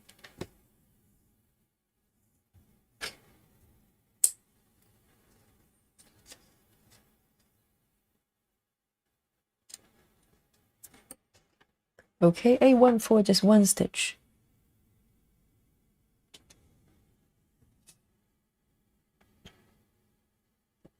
Brittany says, hi everyone, is there any plans for Christmas in July? Brittany, I think it hinges on when I can finish my artwork and chart it. Of course, guys, I know some of you already have your Christmas pieces. You're welcome to start anytime. But I was hoping, well, I'm still hoping to have a Christmas in July marathon, okay? I'm pretty close. I think today I think, finalized the composition. It's taken a while because there's a lot going on our work, and I want to stitch this piece that I've created myself. I really do, and so I think our marathon will come after that. I'm hoping it's going to be in July, but I think the composition and all the elements on the artwork has already been finalized. It just matters for me to do the rest and combine everything together. I'm hoping. So yes, we do have plans for Christmas in July. It might not be in the beginning of July. See you later, Kazakh. Heather House says, my daughter had long COVID and completely lost her sense of smell. It's been 5 years. Yes, I have heard people who have not regained their sense of smell. And because if you don't have smell, you don't have taste either, right? They go hand in hand. You probably have some taste, the taste bud is still working, but they taste really flat. So you can taste maybe something savory or sweet, but there's no nuance because the nuance coming from the smell as much as everything else. And so that must be so annoying. Let me mark that little stitch there.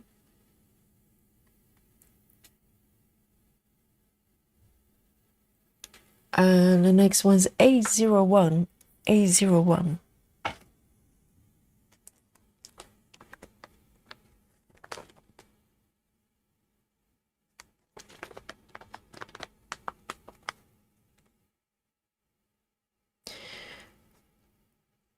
But I think the sense of smell, I don't know, maybe it's unique to COVID. I don't know whether you get that as well if you have a very severe common cold, you know.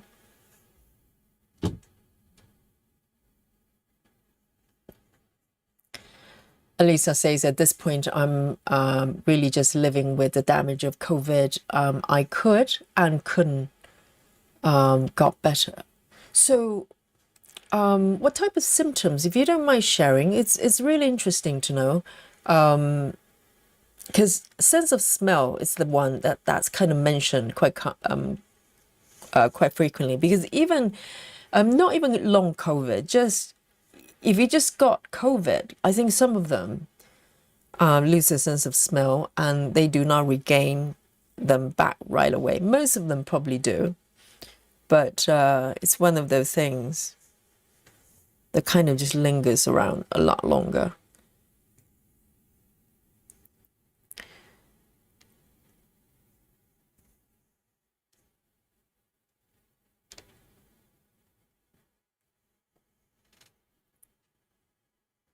All right, so bronchitis. Yes, I think anything to do with breathing, with coughing, that type of stuff. Probably, you know, if you have a very severe case of the flu as well, there might be some damage, long-term damage done. It's possible, or maybe it just takes a long time to recover. Yes, I think that happens with probably all illnesses, you know. Oh, what am I stitching? I'm stitching in the totally wrong area. What am I doing? I moved over here and I started stitching over here with the wrong thread. Seriously, what am I doing? Because it looks very similar. Let me have a look. I'm just not paying attention. Oh, I know what's happening here. So I am going to see if I can tease it out. Oh dear, it's a totally incorrect location. So I don't even know where it is. Why is it like this? I don't even know where I am. 1, 2, 3, 4, 5. Oh, this one then. Dear, oh dear.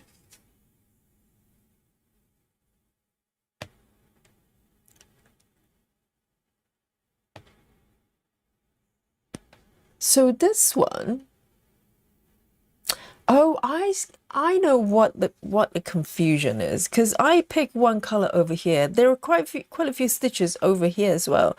So I was just looking at my chart and go, hey, let's just stitch from this location. But actually, I want to move to the right side.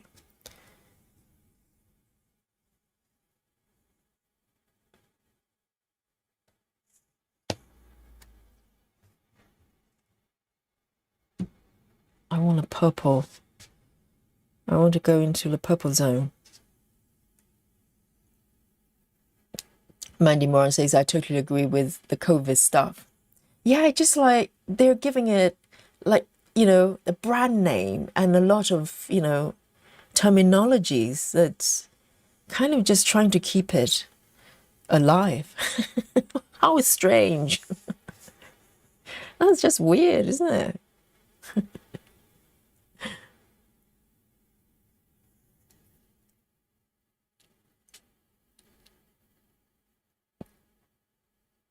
Jojo says, Yogi, how do you copyright the Christmas project? Oh, do you mean my own my own artwork? I have no idea. I think I'm just hoping no one steals it. How's that as a copyright strategy? Do you mean like I think with artwork by default, even you do not, even if you don't declare it's copyrighted, it's by default copyrighted. I think that's the general understanding. So the copyright would be if it's original artwork, it belongs to the person creating it, just by default. And as for the rest, I'm just hoping for the rest. Hoping for the best.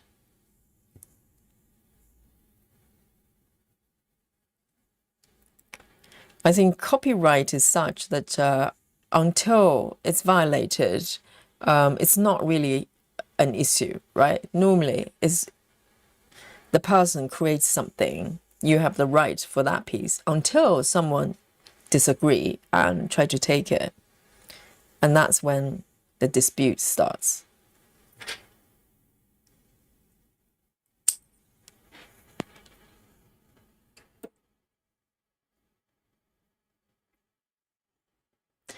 Brittany says, with this method, are you color flowing or something different? Well, fundamentally, it's a parking method, stitching with pretty short distance, cross country.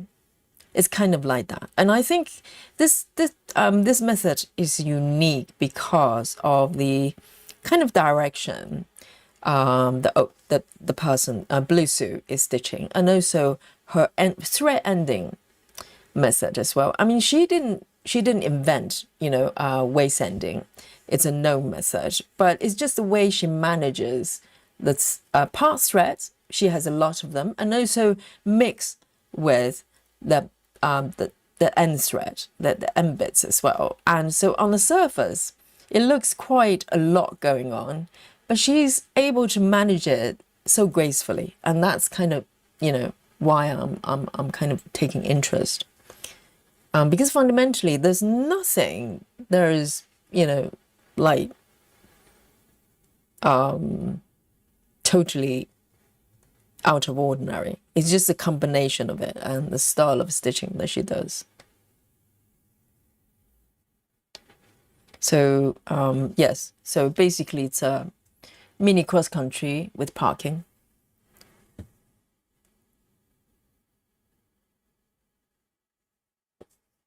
Travis says, I plan on doing some of the ice Pokemon or rare Pokemon for Christmas in July. Oh, from your stamp kit. Yes, I think the advantage of stamp kits is you can just jump to wherever, right? You're not going to get incorrectly. If it's printed properly, you're not going to miscount. So yes, I think, Travis will have to find a way to come up with a Christmas theme, because Travis is not going to come up, is not going to start a new one anytime soon.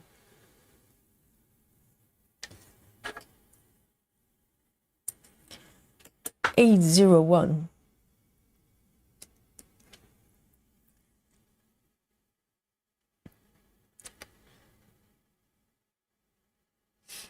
Elisa says, for me, referring to the COVID, long COVID, Elisa says, for me, it's the elevated heart rate, dizziness, brain fog, headaches, severe fatigue, dysregulation of body temperature, and heat sensitivity. That's a lot going on there. And so it's been diagnosed that all these symptoms are not caused by other things, just because the COVID situation. And how long did you have it? How long ago was that? You probably mentioned it, but how long did it take before your initial recovery? So I just want to start figure out how long the after effects has been around. That's a lot though, Alisa. And they can't treat it? There's nothing they can do? Jojo says you will never get rich if any can steal your art. Well, I'll probably never get rich, whichever way, but I think it helps if no one steals it.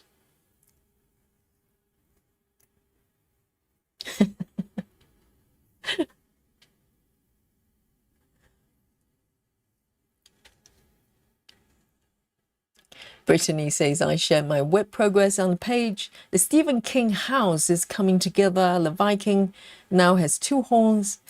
He has a unicorn for one. Oh, from our, did you post it on our Facebook group? We can have a look. Now I'm showing with the phone. It's a lot quicker, isn't it? Oh, I just saw a Kim Jacob piece. Oh, this is so adorable. Let's have a look. We will get to Brittany's piece in a bit, but this one is so sweet. It's Kim Jacob's piece. Look at that. Ooh, that is so cute. I know this piece, garden chair. So this is oh, I am so happy to see this. So pretty. So this is from Maria Gomez. Okay, and this is on our Facebook group. You can have a look yourself, but I'm gonna show it. This is so adorable. Yes, Kim Jacobs pieces are just so sweet. If it's properly stitched, if you don't give up, this is what you end up with. That is so adorable. There's one piece from her that I really want. That is it's a bird and seas. This color scheme is very, very subtle, and I worry I'm going to run into problems again. But I adore that piece. And let's have a look at the Brittany's piece. Okay, this one just popped up, so I had to have a look. And oh, there's some interesting. I haven't checked for a day. You see, I've been running around today. Where's Brittany's? Oh yes, here we go. Oh, this is the Vikings. Yes, you have to kind of know what you're looking at. Yes, this is a head. And what is going on here? You're doing sort of outline stitching. Is that a new method from Brittany? That's very interesting looking. There's some boxes on top. Wow. This gentleman is looking a little bit mad. And oh, that's so adorable. That's so cute. Stephen King. So this is kind of a, not sampler. I don't know how to call these type of pieces. It's not scary at all. It's not scary at all. I'm happy to see that. It's Stephen King. But oh, look at that. They're making a scary clown looking almost like someone from your neighborhood. Depending on where you live. And oh my God, you've done so much, Brittany. Well done. That's beautiful. That's so sweet. I love seeing these pieces. Everybody's doing so well. I need to stitch more. Lindsay says, I think I do something similar for Witcher I'm doing. I work all the colors in 5x5 section. Oh, the one I've just mentioned. 5x5 section squares, and if I have a length of color left, a section of it close, I'll park it. Oh, are you referring to my message or the one we just saw? So you're doing 5x5. That's really, really tiny though. Like 5x5 is like this. Let me pick my next color. I'm going to move to the right a little bit. Okay, extend the border a little bit.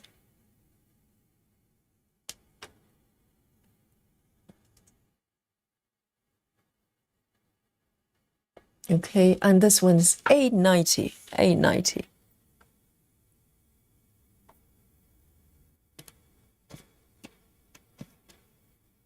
Where is my $8.90?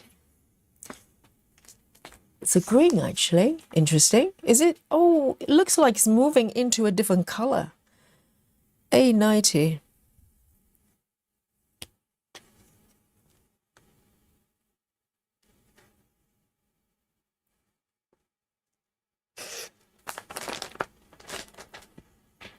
Lisa says, I've been like this for a little over a year and showing signs of continued regression. Really? It's getting worse?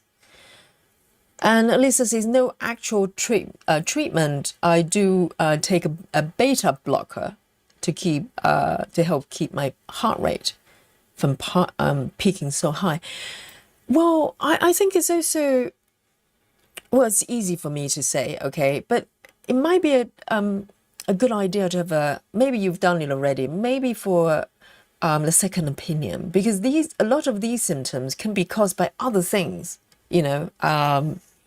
I don't know, maybe you have done that already, but sometimes it's quite helpful to have a second opinion, and maybe they have different take on it, just in case there's something else going on.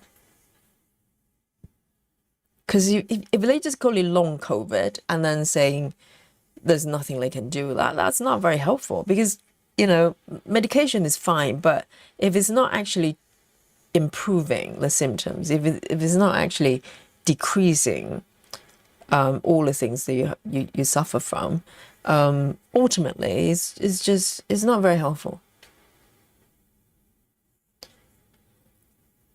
I'm going to start from here. I mean, I hate doctors, so I know it's easy to say, hey, just go and see another doctor, but I know it's a drag, isn't it? But when you have something, you know, quite relatively unknown and complex as well, because it's from a virus we didn't have, maybe it's worth having someone else's opinion to see if they agree, you know, that's what it is.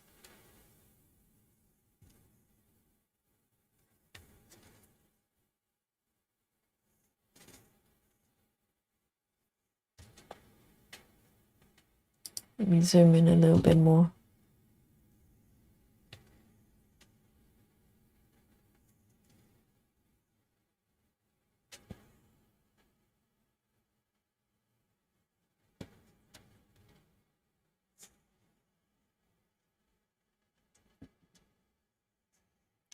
Marlene says, there's no cure for it yet, Marlene. And Marlene says, my mom tried everything and nothing works. That is very, very annoying, frustrating. They just go, there's nothing they can do? Really?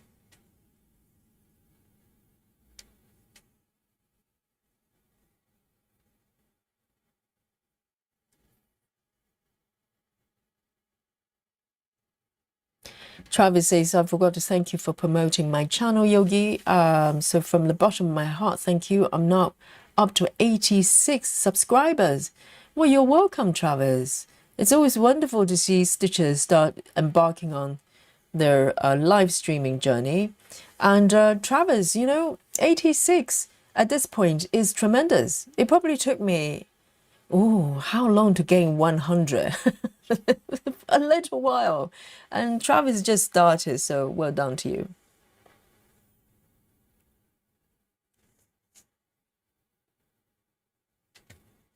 The most important thing is whether you enjoy what you do, you know, because all of these are numbers. And enjoyment is real.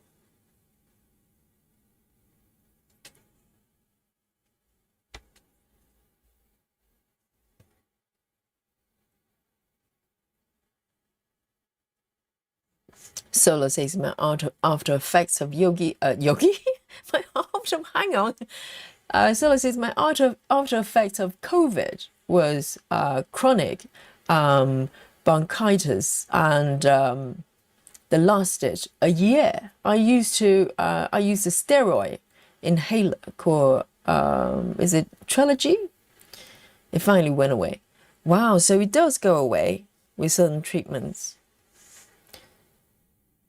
I don't know. I don't think I got it. If I did, I probably didn't have symptoms, because I didn't have anything. Because some people can get it and not having symptoms. I don't know.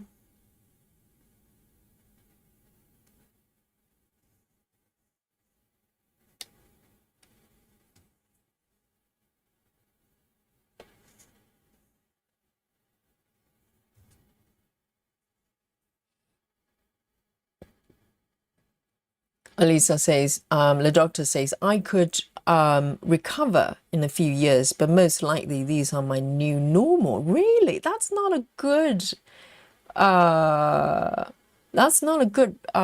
feedback. A few years. What makes him say that? If you have not recovered so far, what makes you think that it's going to just go away? And it's not a good thing to tell your patients to say, hey, this is just your new baseline, and just, I mean, suffering is the new baseline.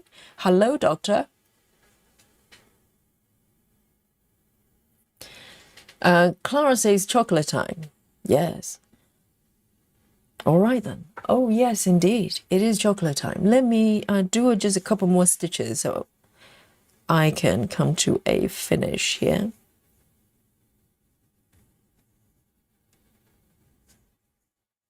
If I go to my doctors, I don't want my doctor to say, hey, there's nothing we can do. Maybe you're going to get better in a few years. And this is just your new norm.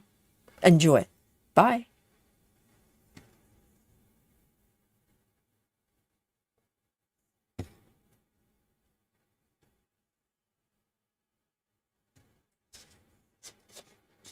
I'm going to come up here with this part thread.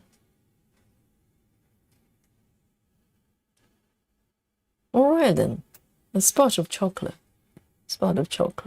I hope chocolate can probably may not be able to cure long COVID. Okay, it would definitely make you feel a little bit better for sure. Why not? Have a look at this. And my beautiful stitching. It's a beautiful piece. I moved down this purple zone thinking I'm going to stitching a lot of purple, and lo and behold, it's transitioning into green. Oh, it's just a surprise. Okay, my chocolate today. Have a look. Today is the unboxing day, okay? There's a new pack here. I still have my Lind chocolate, but I just got this pack today. And so it's 74% cacao. You know by now, this is my favorite, one of my favorites, along with the buttons. So it's a new pack. I'm gonna unbox it in front of you. And sincere apologies if you haven't got chocolate, okay? You probably get a little bit of chocolate envy here, but hey, get your own for our chocolate time, all right? And there's no graceful way to open this packet. This package is literally just destroy it. And here's our chocolate.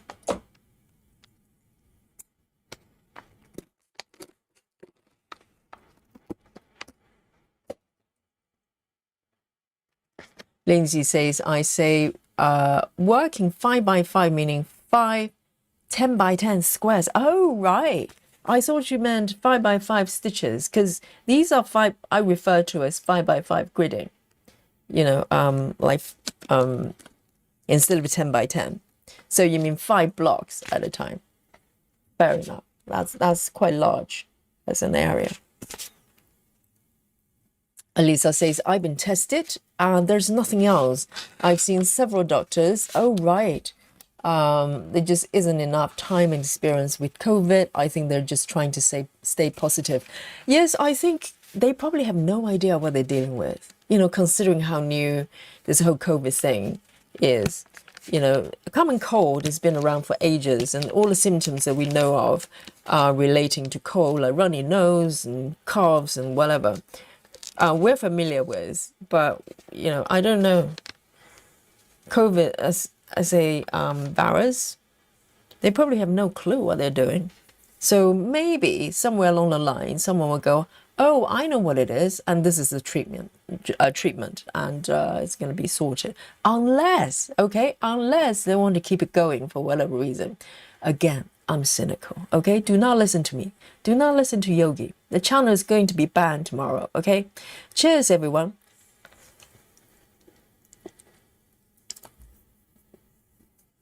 Elisa says, but the doctors don't want me to give up either. No, don't give up. And also, the technology and the medical science is moving forward all the time. you know, at some point they're going to just go, oh, you can just take some, I don't know, aspirin, and suddenly everything goes away. But I feel for you. I feel for you. It must be so frustrating. The chocolate is melting already. Today is not even that hot, but yes, it's melting already. It's a sign of great chocolate, but very dangerous for my fabric. And let me know what you're snacking. I'm eating good old-fashioned chocolate. Susan says, this chart is so deceptive, full of bright colors, but so far you wouldn't know. I know. You know, remember when I was doing marathon, from the bottom left, and you look at the markup here, okay? Look at this. And to the point, I think, you know, the markup, the picture does look brighter than the thread colors. If you look at the bottom left corner, there are a couple of pink flowers, okay, little ones. And if you compare to what you look at here, it is a little bit darker, the actual thread. So it could be just a markup. Maybe it's not intended to be so bright. I don't know. But I remember when we were doing marathon, when I started this piece, at one point, the stitchers literally wanted me to show them where on the chart, and you know, to verify that I'm actually stitching the right chart because it just doesn't look like it. But I think gradually it's going to move to the area that's a little bit more like the markup. I think this is the right chart. I don't think I'm stitching Pokemons, okay?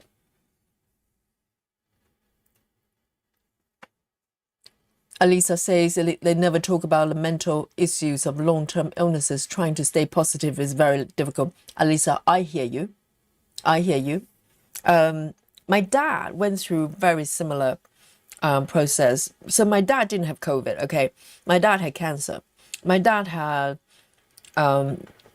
he found a couple of lumps behind, just back in the back of his throat. So quite a tricky area. And when he got diagnosed with tumor, luckily it was maybe stage 3, just about to enter third stage, if I remember. I think stage 3 is where it starts to spread or something like that. But it was just a little bit before that. So he had radiation treatment, he had chemo, combination of everything, because they couldn't remove it with surgery. I think it was started to spread a little bit, but they're trying to stop it with you know, radiation treatment, which is pretty brutal for human body, and then chemo as well, which is also very brutal. It literally tried to destroy your body along with the cells, the cancer cells, and hopefully you're going to recover from that. Okay, so what happened then? My dad became a model patient. He did everything to the T, what the doctor said, and he was probably one of the very rare cancer patients. He didn't lose weight, because even though the food tasted rubbish, you know, because the taste bud, it really messes up your taste bud with chemotherapy and stuff like that. He managed to shove food down so he doesn't lose weight, because losing weight weakens your body, particularly when you're fighting sort of cancer and also chemo as well. And he went through the entire treatment with flying colors, and then, you know, they managed to remove majority of the cancer cells, and you know, you have to go back and get rechecked every 3 months and stuff like that. He did that for 2 years. The cancer didn't come back. But you know what, Alisa, you made a really, really good point about the this kind of complete what's the word I'm looking for? The complete neglecting of the side effect part of things. Because from as far as medical diagnosis goes, my dad was a success story. He did it. He beat the tumor. He beat the tumor. And the tumor never came back for 2 years, which is pretty good time. And it went on, before things kind of made a turn. He was fine. He not fine in a medical cancer sort of, diagnosis sense.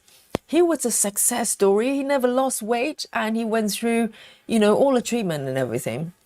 But you know what? From the point that he finished the cancer treatment, the side effects started to build up. They were little things, quality of life things. He had rashes. He had sort of weird allergies to things that he never was allergic to before. He would get rashes for out of nowhere, so they would give him skin cream to ease that. So it's not a life and death situation, okay? A little bit itchiness, and most people can cope, but it's topped with all the other things. He would have sleeplessness. His sleep pattern was completely messed up. So they started to give my dad sleeping pills. And sleeping pills alone is not going to, cause sort of, severe damage of you. It's basically you have to be disciplined. You have to go to bed at a certain time, and you have to take a certain amount, and making sure that your body is not going to resist so much that you start to need more, that kind of stuff. So that was all managed. And then on top of that, his taste bud was never recovered. And it's not just the fact that you have no sense of taste. I'm sure that's terrible as well. For him, my dad, he enjoyed food like most human beings, okay? He enjoyed food.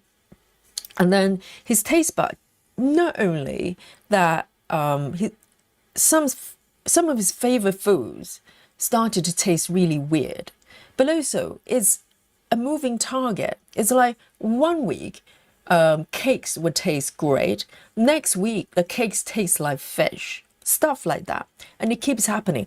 But these things pile up. None of these symptoms are life-threatening.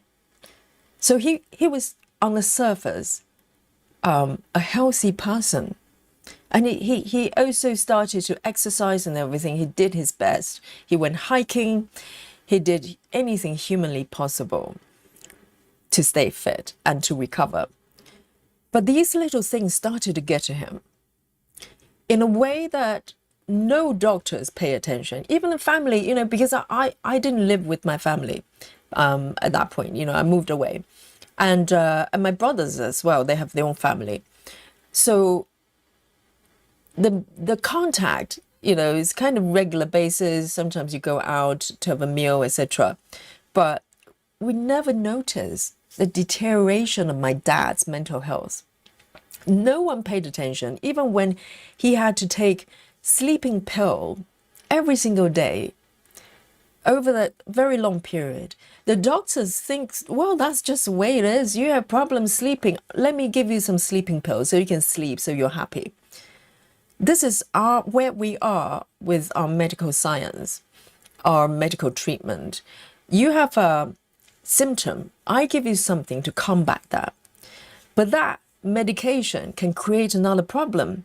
No problem. I'll give you something else to ease that side effect of that medication that I gave you to help with certain symptoms. So on and so forth, Alyssa. So this is what's happening.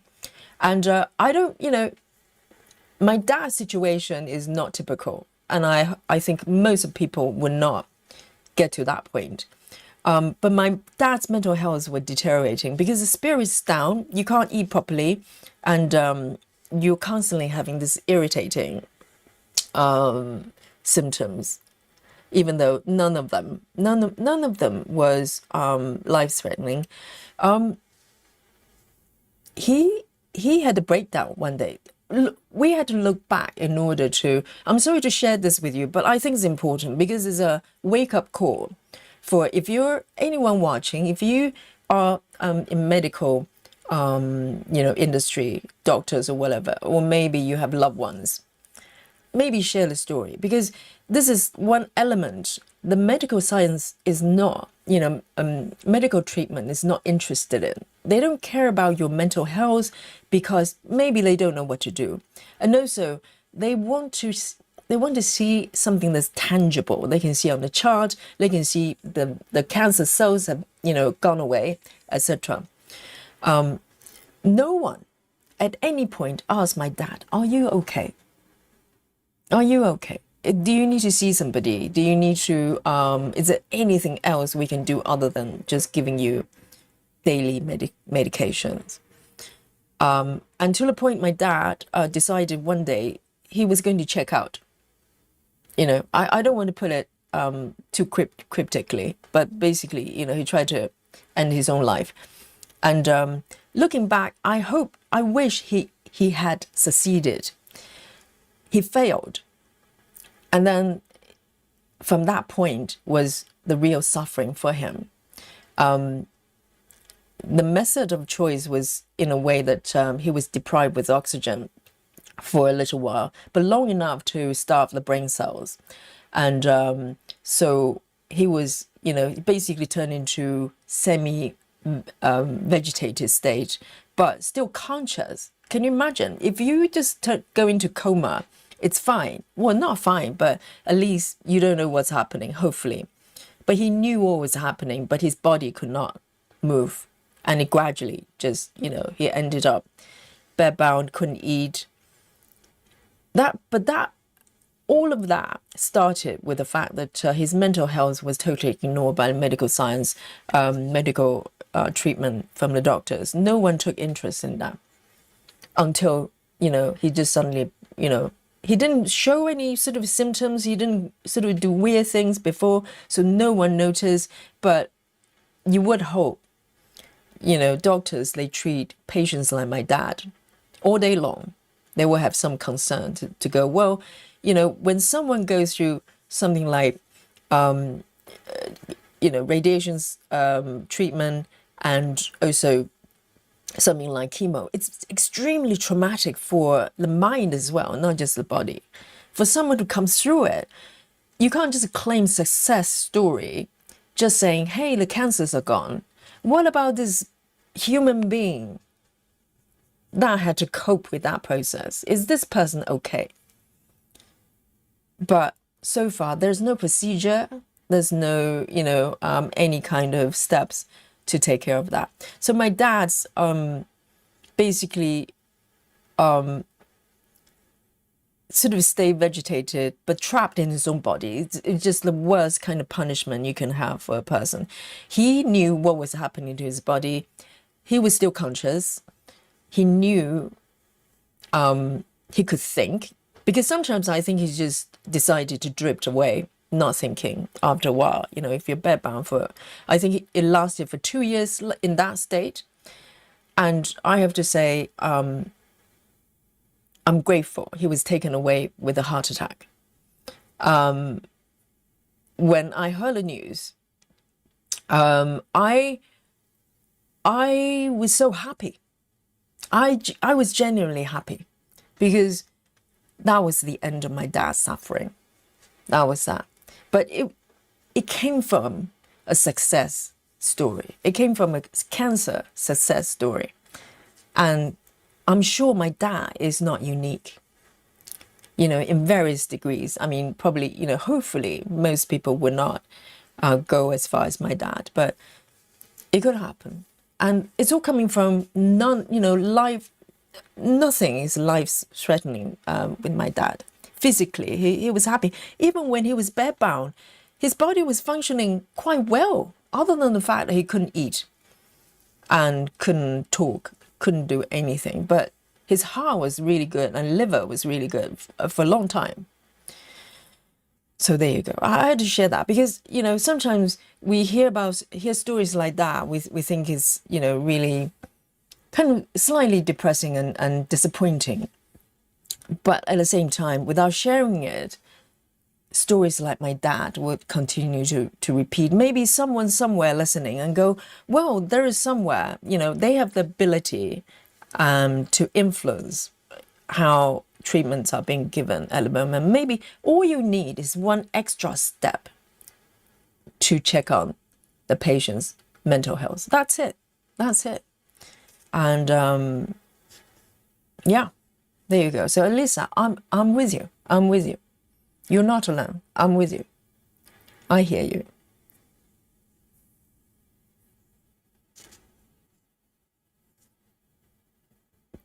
Janine says it's very unfortunate they don't follow up with mental health with cancer patients. Very needed. Absolutely. Absolutely.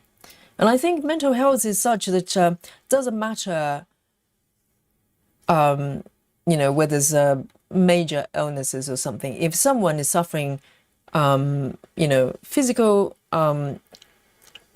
illnesses or any kind of trauma, physical trauma, mental trauma, it just needs to be checked. And I think with mental health, a lot of times they ignore this because maybe it's just they don't know what to do. I don't know. Because what we can do for mental illnesses is still very, very limited. We medicate them and hope for the best.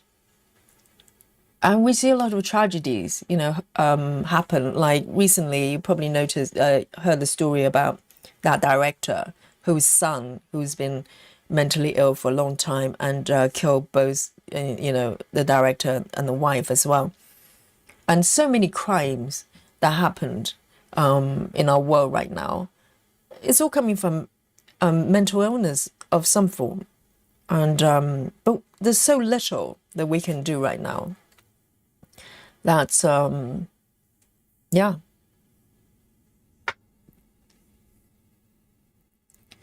Yes, depression. And Janine says depression will kill the person. The medical field does not feel that way. They make you feel like you're overreacting. Get over it. That's not right. I hope that's changing. I think depression is probably being taken a little bit more seriously. But the problem is, Janine, is the treatment. What can we actually do? Very little. Because depression, depends on whether you think is a physical disease or the disease of the mind. It's probably combination, right? Because some people think depression is the balance of the brain chemicals and stuff. Maybe a combination. And so people can be triggered by environments in a different way. So, they respond to the world differently. And it can be both, it can be physical and mental. And But I think, you get doctors either just purely treating it as a physical illness. They give you medication to control your behavior, but people don't heal that way, and I don't know what the, I think that there's a limitation on what we're able to do and what we know how to do as far as mental illness is concerned. And, it can be triggered by so many things, like maybe someone, is depressed for whatever reason, but also like my dad, who had no history of depression, in his life. He's a fully driven, highly functioning person. And because he basically just got beaten down mentally by many symptoms everywhere, daily basis. Something you have to deal with all day long. Small symptoms, itchiness, not being able to sleep, not being able to eat food that you enjoy, things like that. And it can break your spirit. It can break your spirit. 939.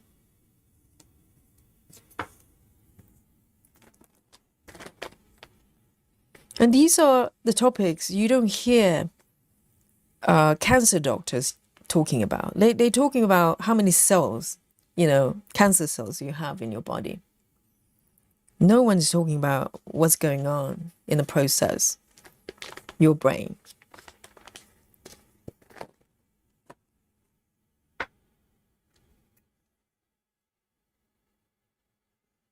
Grace says, that's very sad, Yogi. Sorry, I'm really sorry about that. My dad died of cancer when he was 60 years old. It was so hard watching him deteriorate. I was 22 years old at the time. I know.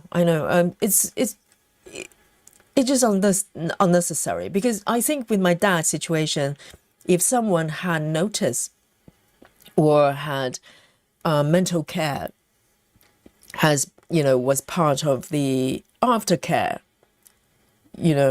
process, my dad probably would have been okay, I don't know. I don't know.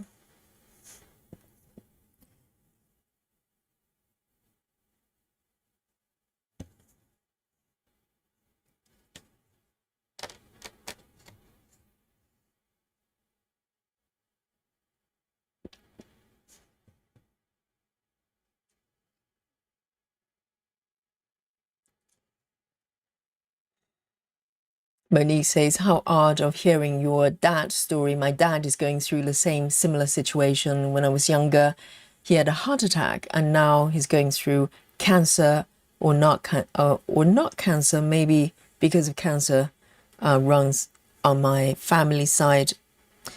Yes, I think, it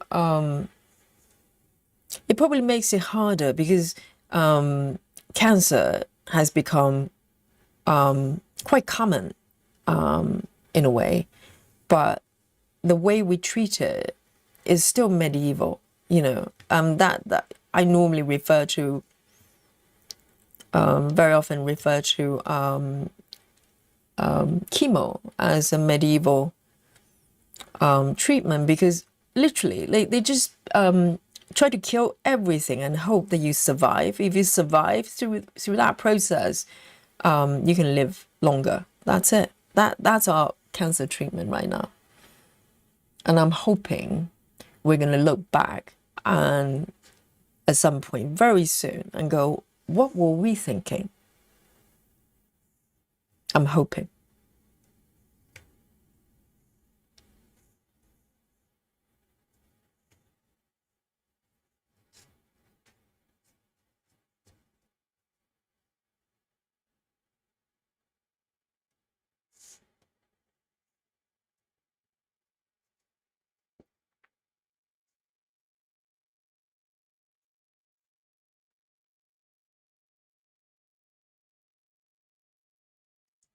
Janine says, my father also passed away when he was 60 from lung cancer. He did chemo and was doing better, but every single day he would say to me that you will not be there tomorrow, depressed, bad. Sounds like, yes, very much my dad's case. Because my dad was so, I think he was very tough as a person, and he never wanted to show kind of weakness. So we didn't notice the deterioration of him. Or maybe it was entirely possible. It was just building up slowly, right? To a point that suddenly everything just broken open. Because I remember just the day before, my brothers called me because they live nearer to my dad, and so they told me that dad has been complaining about sort of weird symptoms that cannot be diagnosed by the doctors, because he was taken to the doctors, he went with my brothers, and trying to figure out. This was just about maybe 2 days, 3 days before he attempted to take his own life. He was, I'm trying to see, where am I? I don't know where I am. Okay. He was just complaining about symptoms that whenever he was taken to the doctor just go, no, you're fine. Your heart is fine. Your liver is fine. Everything's fine. But my dad just didn't feel right, and no one could understand it. So I think that's why he gave up, because he probably just at the end of his tether. He just goes, no one knows what I'm going through, and I don't know how to express it. He couldn't explain it. He was telling everybody that he was suffering from some sort of physical symptoms that cannot be diagnosed. So I think his pain manifested, his mental pain manifested into physical symptoms, but it doesn't show on charts. It doesn't show on any kind of devices. And then, so that was probably the only symptom, the sort of, signs that looking back, that he was not behaving right. But that was only a couple of days before everything happened. And, for someone like my dad who has been suffering from cancer and everything, having certain discomfort is not completely out of ordinary. You know what I mean? If someone has gone through major illnesses and they go, well, I have some side effects, you probably think that's just part of what they're dealing with. You're not going to go, oh, this is a sign of mental breakdown. But looking back, I think that was because they had these kind of phantom symptoms that no doctors could explain. Janine says the problem is that they still don't understand how brain works at all. I don't know if they ever will. They just prescribe sedatives. Basically, that does not heal the mind, just numbs it. Yeah. So the director's son, I can't remember the name unfortunately, but the case I'm talking about. The guy, the son that committed the murder, I think he had a sort of episode because he switched medication. And do you know why he wanted to adjust the medication? Because I think, with medication for mental illnesses, you have to transition into a different dosage or maybe try a new medication. It takes time, and it's an experiment because it might not be a right fit for you, and then you have to make adjustments along the line. So it's not like, oh, you just take one tablet and switch to 2 tablets and stuff like that. So why he wanted to switch medication is because he was gaining weight. It was out of vanity. If you think about it, it's insane. This guy who had been suffering from mental illness for a long time, he's been on medication, was doing relatively well. He had some drug issues, okay, so that probably didn't help. But he was doing fine. He wasn't murderous. And then he wanted to switch medication because he was gaining weight, which is a very human thing to want to do. He's young. He probably thinks, oh, I'm too big to attract ladies, maybe. And he wanted to switch medication, because a lot of medication for mental illnesses, you just put on a lot of weight. You probably see a lot of examples, particularly like prisoners. If they get arrested for something, they get sent to jail, waiting for trial, whatever. They come out about 20 pounds heavier in 3 months because they probably get some sort of medication to stop them from, being suicidal, God knows what, or depression. And they gain a lot of weight. And no one is happy when your body's, doing weird things out of ordinary. And, and it probably makes you depressed even more. But a lot of medications are creating more problems while treating, whatever they're trying to treat. And Alison says, thank you, Yogi. My dad has metastasized prostate cancer. And although not going through chemo, he's having treatment to prolong his life. He's of fine Eyre. So help them to say how they feel. I think my dad was definitely like that. He was this boss guy all his life, and never really expressed his, emotions, that kind of stuff. And so when he was suffering those symptoms, he probably didn't even know how to express it. So yes, I feel for your dad as well, and I hope he will have some sort of outlet to at least know that he's being understood. And it's a very tough process to go through physically, and compounded with the mental, the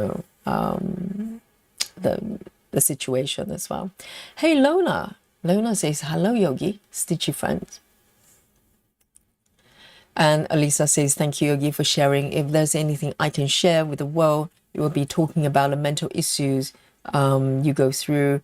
the mental, as well as the illness itself. Yes, I mean, human is not one dimensional. We're not just physical body. We have a mind, and it's, presence every single moment, and we deal with emotions, whether that's caused by,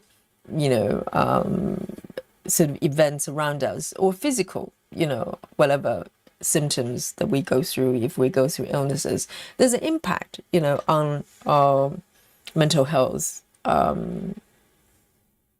completely. So, for our doctors to treat us as machines and numbers and x-rays is not very helpful. It's not very helpful. See you later, Alan. 99. Elisa says, for me, giving up my career has been the hardest thing. Oh, because of the owners, I bet. Particularly if you enjoy your job and, enjoy that sense of purpose. I know a lot of people love to retire, but that's a choice, right? If for any reason that you have to do that because of health reasons, that can be,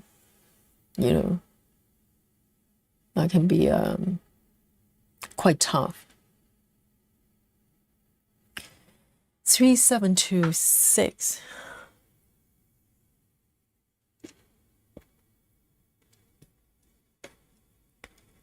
Three, 726. How come I don't have it? Is it let me have a look. 3726. Is that discontinued? 3726. Oh, I do have it. For some reason, I couldn't find it on my board.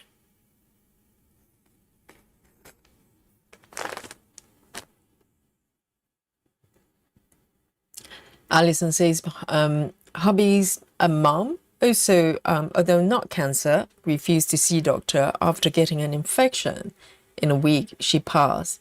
As she always push through. Mentality of the older generation has part to play too. Possible, yes. And personality as well, isn't it? Some people just do not want to show weaknesses. And I think physical symptoms, my dad would share. So I was aware of all these little things that he was dealing with. And, but I thought, well, maybe there are medications that was helping him. So naively, I kind of thought, oh, yes, it's being managed. The doctors, knew what they were doing. But the mental side of him, he never shared one thing. Either it kind of just built up, one day just exploded, or, he just didn't want to share. So.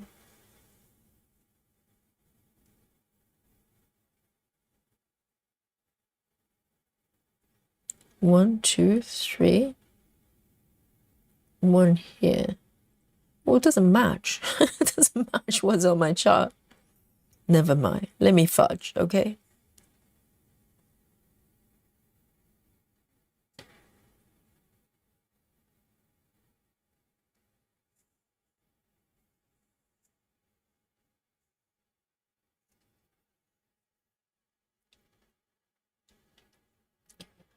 Travis says, back in April, my mom found out she was diabetic, was very upset at the start, and due to some new lifestyle choices, she has lost around 40 pounds. I'm so proud of her. That's fantastic. Yes, depending on what type of diabetics that you're going through, weight loss can help a lot. You can literally, I think type 2, you can reverse it. Type 1 is the one that you're born with. Sometimes it's, you can be very slim, but you're diabetic. So that's fantastic for your mom.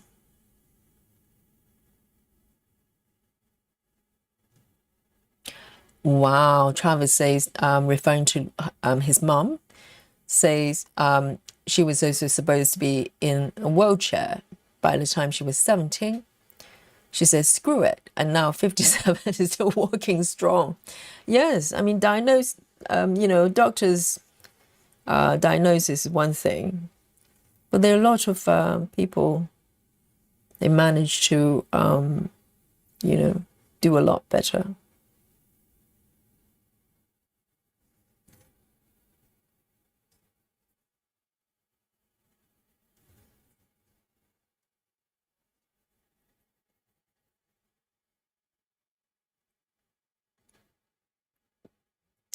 Alisa says, I'm so glad that we talk about these type of things. You guys are best. I know, because sometimes, it's a balance, isn't it? We talk about pineapples and things, but sometimes it's important to talk about these type of things. And we have a platform here that we can share these things that it's very difficult to talk to anybody and, day-to-day basis. And I don't think we need to shy away from it, because once you have it open out there, because for a while after my dad's suicide or attempted suicide, and then subsequently the suffering and the death, for a long time, I decided not to talk about it because I felt that there's nothing people can do. They just feel sorry for me and they have to comfort me and stuff like that. It's a burden for other people. But I changed my mind throughout the years, because I think if no one's talking about it, what do we learn from it? And I don't know, because sometimes all it takes is for someone somewhere to hear a story, and then they happen to be in the position, they can make some changes. Maybe there's a person here studying medicine, who knows? Or maybe someone in their family is a doctor, a cancer doctor, who knows? And just a story like that sometimes can change somebody's mind. All it takes is one doctor to start to do things differently. Or one person, one medical person. Things could change.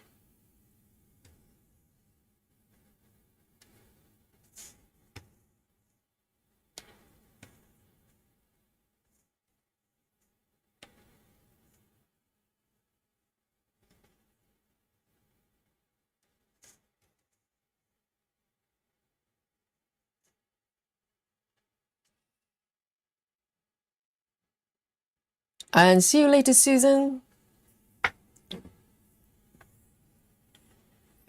Lona says, who else has added hate patterns to their collection? I just added 6 more. Oh, what did you get, Lona? Did you do a little spot of shopping today?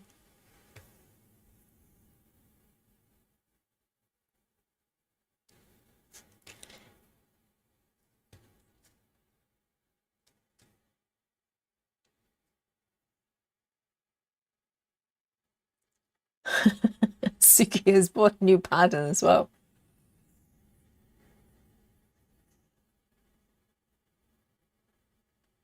Lona says they call it practice of medicine for a reason. They're just practicing.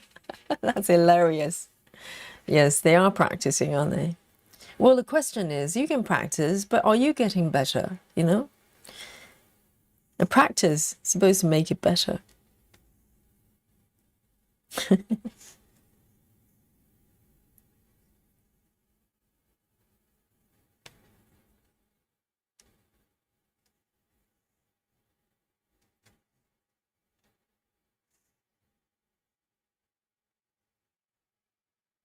I think just for the doctors to ask a question. That's all it takes. Just ask the patient, are you okay? That's all it takes.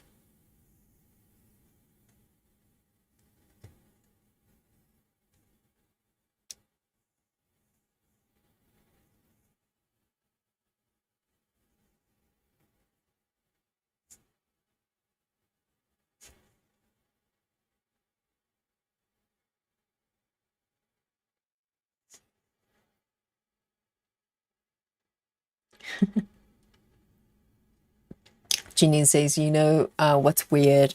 When my father passed, everyone, co-workers, friends, extended family, always said, I'm so sorry. And I started hating it. I hated it so much that I stopped telling people. I get it, Jeanine. Yes, I get it. Because people don't know what to say, even when, something happens to other people, even having gone through a lot of shit myself.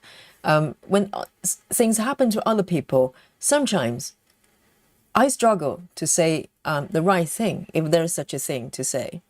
And other than, I'm so sorry. Yes, I get it. Because when my dad died, within maybe 4 months, my mum passed as well, also with cancer. So we had 2 funerals in one summer, and people didn't know what to say. I didn't know what to say. I didn't even know if I wanted to live. I didn't know what to say. So I wasn't annoyed that people don't know what to say, but I do feel like I'm burdening others by telling them my stories. And also, at that time, we're so shell-shocked for a long time. And so talking about it was totally out of bound. I think we all try to pretend the life was normal after that, even though it was not normal at all in any shape or form. But yes, I think people just struggling with just not knowing what to say, and I totally understand, because what can you say? Nothing.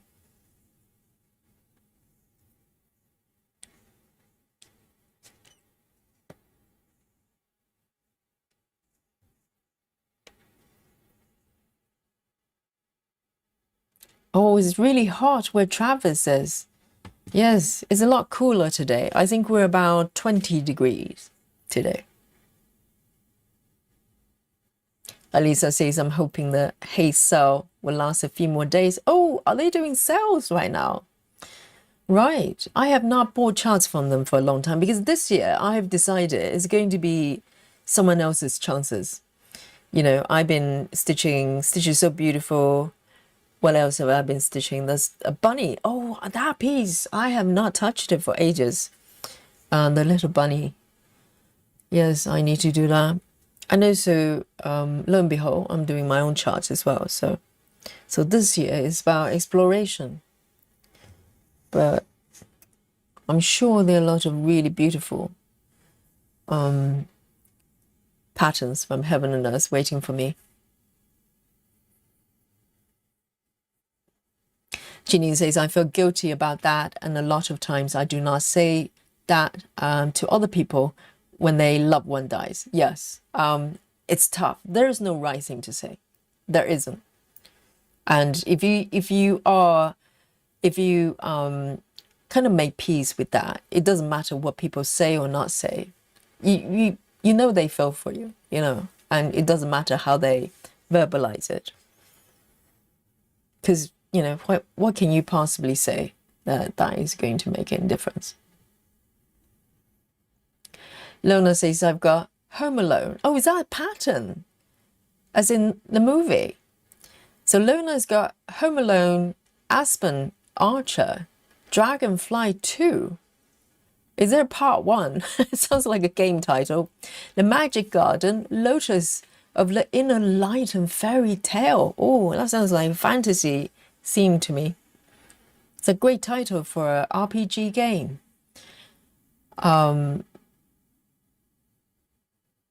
A says, I'm so sorry to hear about what happened to your dad. Mental health is so under-tested, and there is such a stigma on it. Yes, it's a stigma, but I think the stigma is coming from, the general perception. That's one thing. But for the medical doctors, I don't think stigma is the reason. It's more of they probably don't know what to do. Literally powerlessness. They've only got so many things in their toolbox they can do, and I don't think doctors probably feel like they want to be able to cure people, right? But and with things you can't cure, that doesn't sound, very sexy. I don't know. They just do whatever very limited treatments that they're able to give. Because if you can't cure it, what do you do?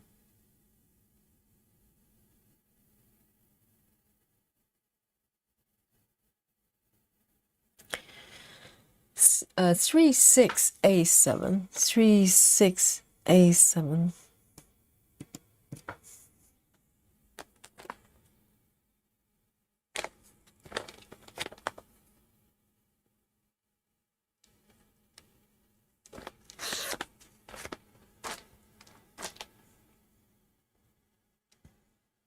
So there's a sale going on there.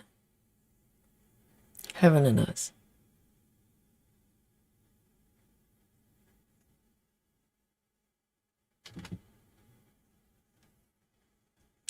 Marsha says, I'm dying to see your pattern, the pattern you're doing with a Advent calendar. Me too.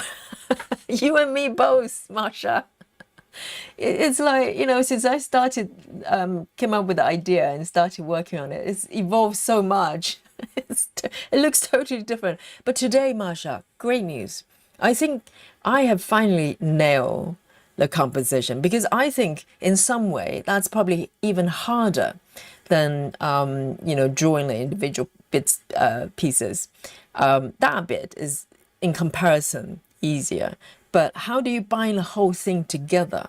That require a lot of work. And because that's beyond just being able to draw. You need to be able to, place all the pieces and make it work. So I think I finally got it today, hopefully. It can still change, but I'm hoping for the best. And thank you, Marsha, for your support and encouragement. And Heather House says, several times in my life I suffered from clinical depression. I felt ashamed and thought I was crazy. I had wonder doctors who said I was okay. I recovered and tell everybody about my experience. I think that's a wonderful, valuable thing to do, because sometimes, I went through a phase of not wanting to talk about it as well. First of all, it's painful, right? Because you have to mentally go through it. But time is a healer. The wonderful thing about time is it doesn't take the pain away, but it gives you the ability, the capacity to be able to maybe share it. And also for a while, I didn't know how people was going to respond to it, because, just like Janine says, people don't know what to say, and it's a burden on them. You know what I mean? Sometimes when you share, the burden's of you, perhaps, hopefully, but it becomes a burden of someone else, because they're struggling to know how to respond to it. So the easier thing is just not to talk about it. But suffering is for nothing. Doesn't matter what form of suffering if we don't gain something from it. And it's not an easy topic to talk about, right? Particularly, on an online forum like this. But as I said, I'm hoping maybe someone somewhere listening to it maybe feel that they're understood, at least by me, and maybe by the chat, and they're not alone.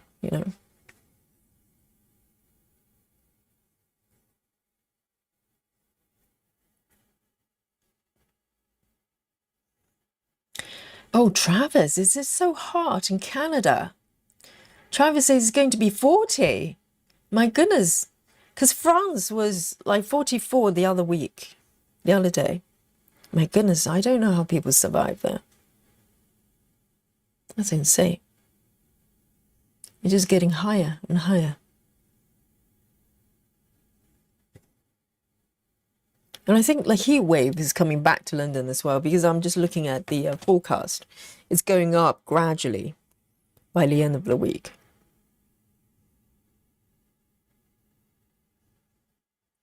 Travis says, tomorrow will mark 2 years without smoking marijuana for me. Well done, Travis.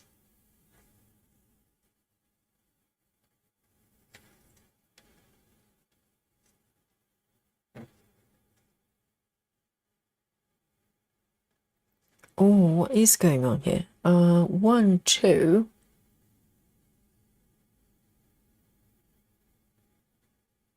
1, 2. I think I missed one stitch here.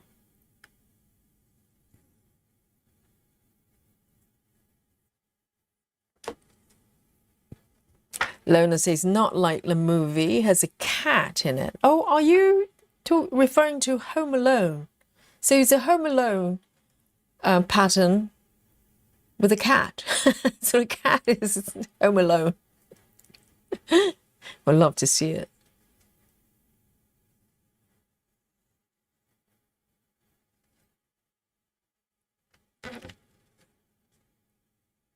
It's a little bit of a pink action going on here.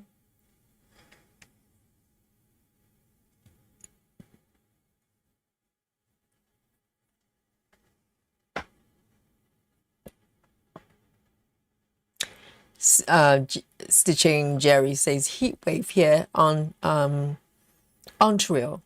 Super hot day today. Yes, Travis is in Canada as well. Wow, so it's Canada's turn.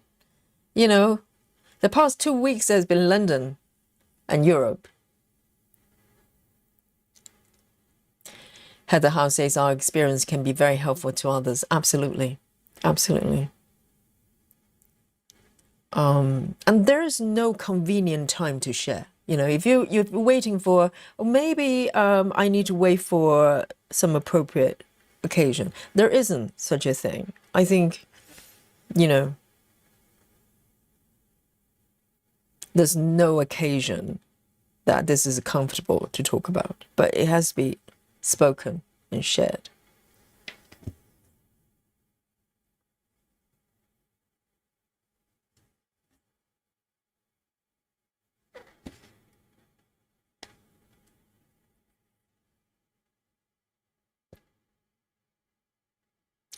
Mandy Moran says, also a sale at Artisy and Stitch is so beautiful. Really?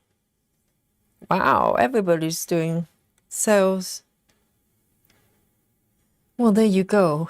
You know what to do if you want new charts.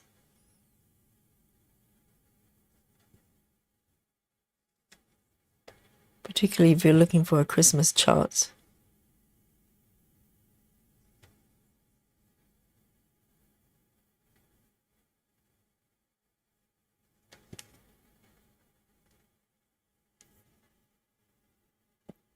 Jeannie says it's going to be 35 Celsius in Massachusetts on Thursday. Yes, let me have a look. I think we are okay-ish until Sunday. I think Sunday is gonna.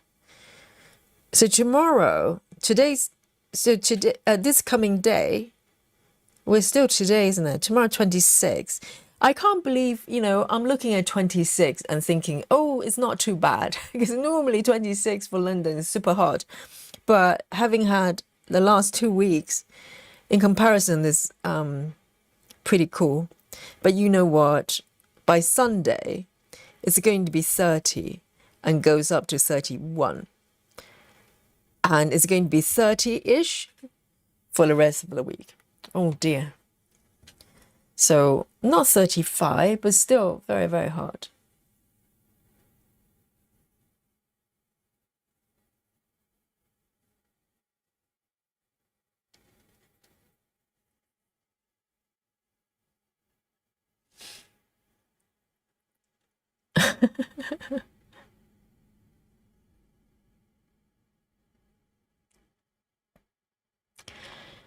Lindsay says, I think with the mental health talk earlier, it shows how little health professionals consider male mental health. After the birth of Nora and her angel, identical twin sister, I was constantly checked on and asked if, oh, you mean as a kind of postnatal. That's good, because I think there's a lot more awareness for pregnant ladies, you know, afterwards. You know, for a while, some doctors might go postnatal depression does not exist. But I think they're quite wrong about that. It's a physical change, isn't it? It's not a typical kind of mental depression. It's not. There's so many different forms, isn't it? And also, you know, talking about true crime, there's a case that's really, you know, quite sad. That happened maybe 2 years ago, and the mom is being detained until trial, and she, who knows? I don't know the full details, but sounds like it could be postnatal. She just one day decided to, murder her own children. I think all three of them, while her husband was out to get some takeaway. That's it. And she tried to jump off the building, the house, and tried to kill herself, but did not succeed. She's paralyzed from waist down for the rest of her life. That's it. And I don't know. I don't know if prosecuting this lady is going to help. I have no idea. I don't know what the circumstances. If someone is doing that because they're suffering from mental illness, how is it going to help to lock them up? How is it helping the society? I don't know. But we have we're running out of ideas.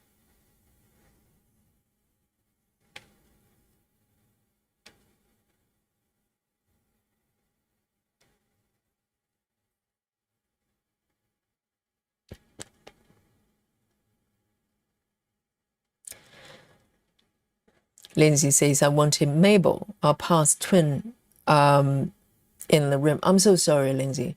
And if we wanted the picture, I had a private room and someone to talk about the loss.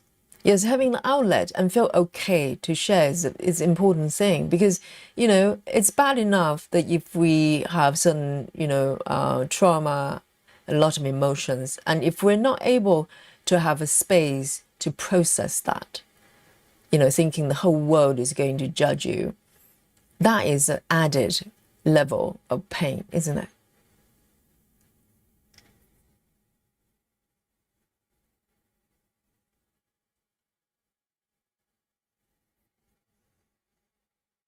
Right. Oh dear. Linda says, people say that you're young, you can have more. It's a little bit, well, people have said that about my cats. People just say, out of, the best intention, they would go, the best way to heal from losing a cat is having another one. And they're not joking. They think that's the solution.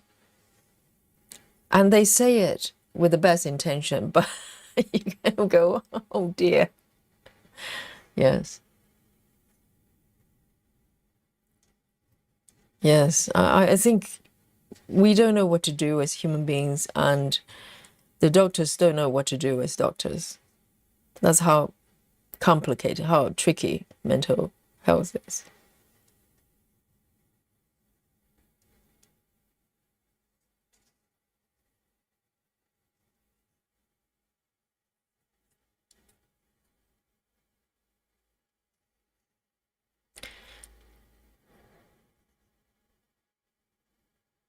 Yes, I think you're right, Janine. People just don't know what to say, and they do their best, right? So sometimes it comes out really clumsy, and sometimes it sounds cruel, as if, well, how dare you, They're not replaceable. What are you talking about? But, people are, they mean well.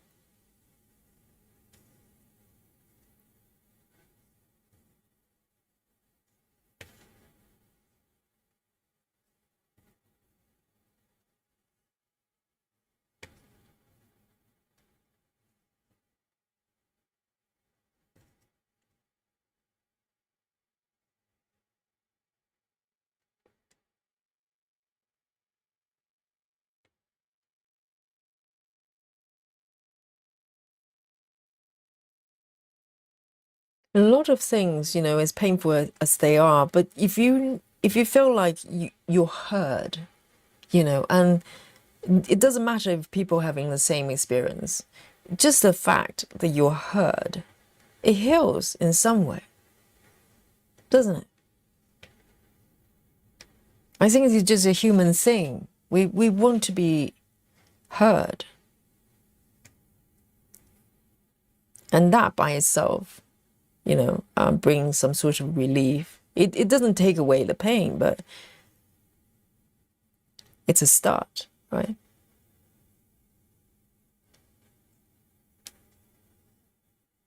And I remember when I was in the deepest, I would say, I was definitely going through some form of depression, maybe not the most typical way, because after the funerals of my parents, I came back. Before that, I'll confess to you, I confessed before, okay? I was the party girl. I was the London party girl. I went to, you know, all the, bars, party around. I enjoyed it. I enjoyed it. That was my lifestyle. I was earning a lot of money, and I was, partying around, having the time of my life. My career was going really well. And so I enjoy all that. And after what happened with my parents, came back, I didn't know that I changed. I didn't know I changed, but I did. I came back as a different person. And most observers, they probably go, of course you would have changed because you've gone through a, quite a major event in life. But I didn't know. I thought, well, okay, I'm going to get back and just resume my life because that was the only life I knew how to live. Successful career, have a nice lifestyle, party, and this is how you socialize in London. And I tried to resume that, but something just fundamentally changed physically. Not even, it didn't strike me as a mental change. Physically, I could not even take myself out of the door. The idea of going to a crowded place, drinking and celebrate, having a good time, my body just repelled from that. It was such a strong physical reaction. And so to the point, I couldn't even see my friends. I think I locked myself in, just go to work and come home for, I think a good year, maybe 12 months. And but that was the only way I could survive at that time. I couldn't bring myself, even so I missed out on, not just random parties, but, for instance, friends, close friends, celebrations like birthdays and stuff. And I had to apologize to them. I said, well, I remember saying to one of my friends, she was having this house party for her birthday, and it was quite a big birthday as well. And I just had to apologize. I said, I cannot, it's not that I don't want to go. I cannot go. My body will not let me go. I literally cannot take my body out of the door to go to a party of any kind.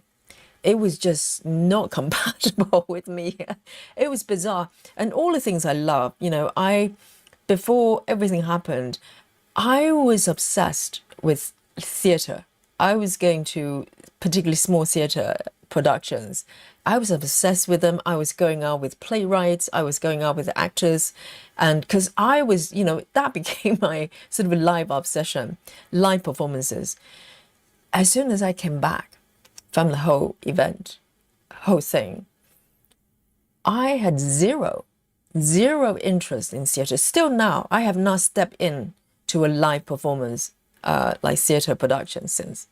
From being totally obsessed to zero interest. Intellectually, I can still see why I was interested, as I'm talking about it, live events, whatever, different every night, etc. But I just lost interest in everything about,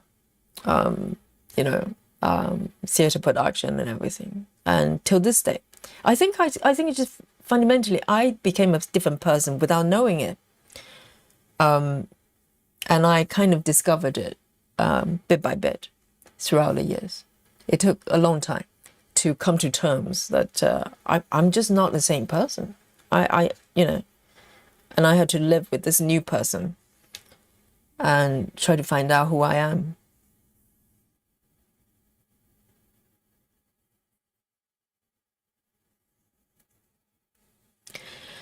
At least I say sometimes you want to know that the earth stood still for someone else too.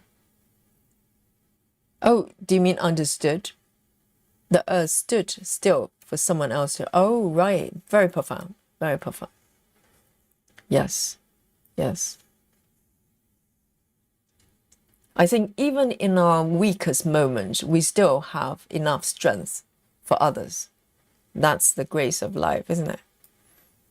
You know, even when we go through the worst trauma that, you know, in our lives, we still have enough to give others.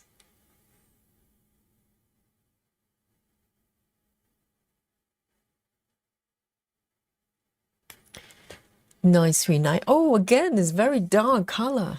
Dear, dear. Just when I thought I'm like way in the color zone. 939.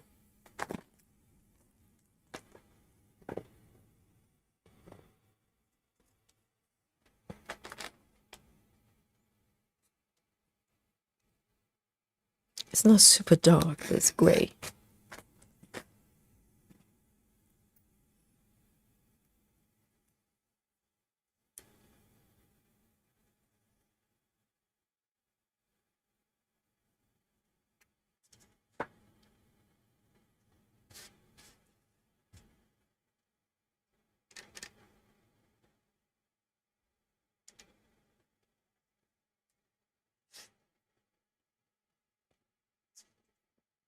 Needle says when parents passes, when a parent passes, it's a life-changing event.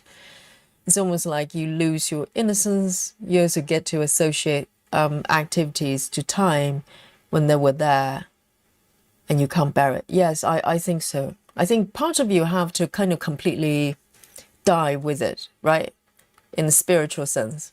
Because a lot of people think resuming to previous way of living is a way to heal, because it means somehow you're normal again. But it may work for some people. I don't know. For me, it was a no-go. It is like trying to force someone into someone else's life. You know, I was no longer me, but I was trying to live like me that I knew of. And it created a different kind of problem. And I remember a friend of mine, though, when I was in my darkest time, right, I couldn't even leave the house.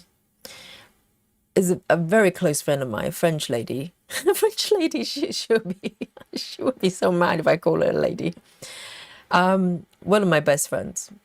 And you know what? Because I couldn't see her for an entire year. Like I said, I couldn't bear to be in a socializing situation, even just one-to-one with a friend. I just didn't want to do that. And she was very concerned, obviously. And but she said to me once, she goes, if you don't want to do anything, that's fine. Can I just come and sit with you? I remember she said that to me. She said, can I just come and sit with you? You don't have to talk. She just wants to sit next to me. And that broke me.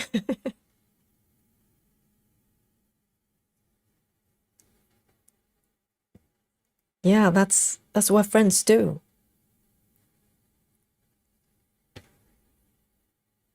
You don't have to talk. I just want to sit next to you and make sure you're breathing, you're eating.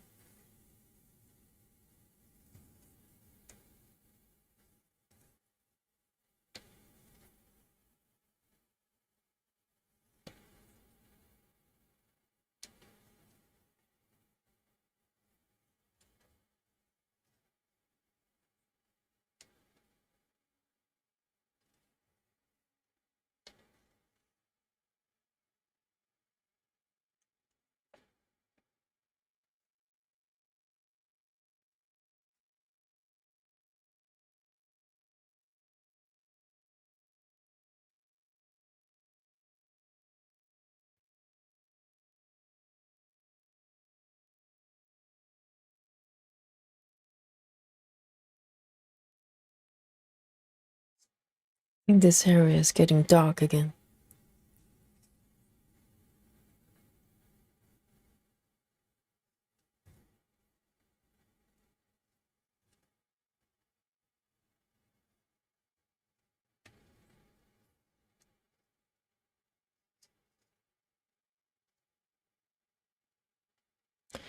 1, 2. Oh dear. I may have miscounted a couple of stitches. Hopefully it's fudgeable. Hopefully it's fudgeable. Let me just see. 1, 2, 1. I think I miscounted for about 3 stitches.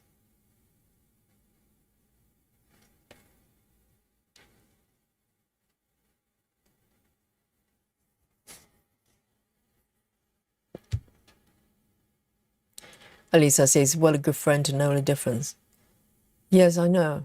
It's a blessing, isn't it?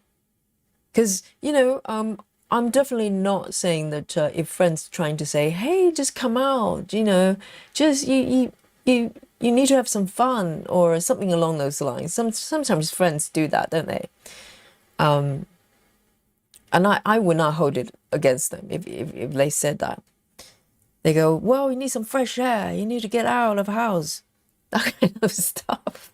When you don't want to, that is, you just want to punch them, don't you? But they're doing their best. They're trying to say something because they don't know what to do. But when you have someone who literally just want to make sure that you're breathing, that's another level.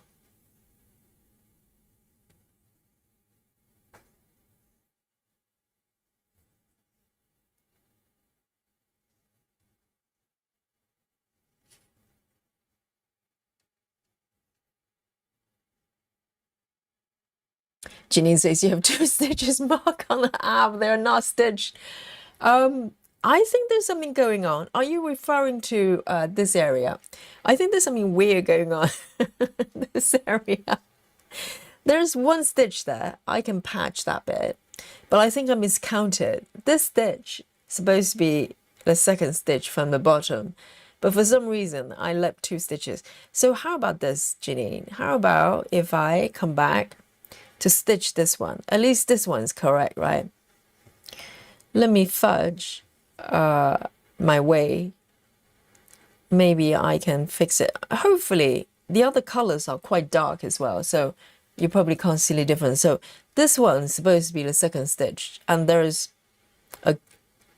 you skip 1 stitch and then go up, but I miscounted this one. So have I fixed it? No, but I think it's gonna blend in. I'm sure it's going to be fine. What say you, Ginny? Is it acceptable to you? I think it should be okay. It should be okay.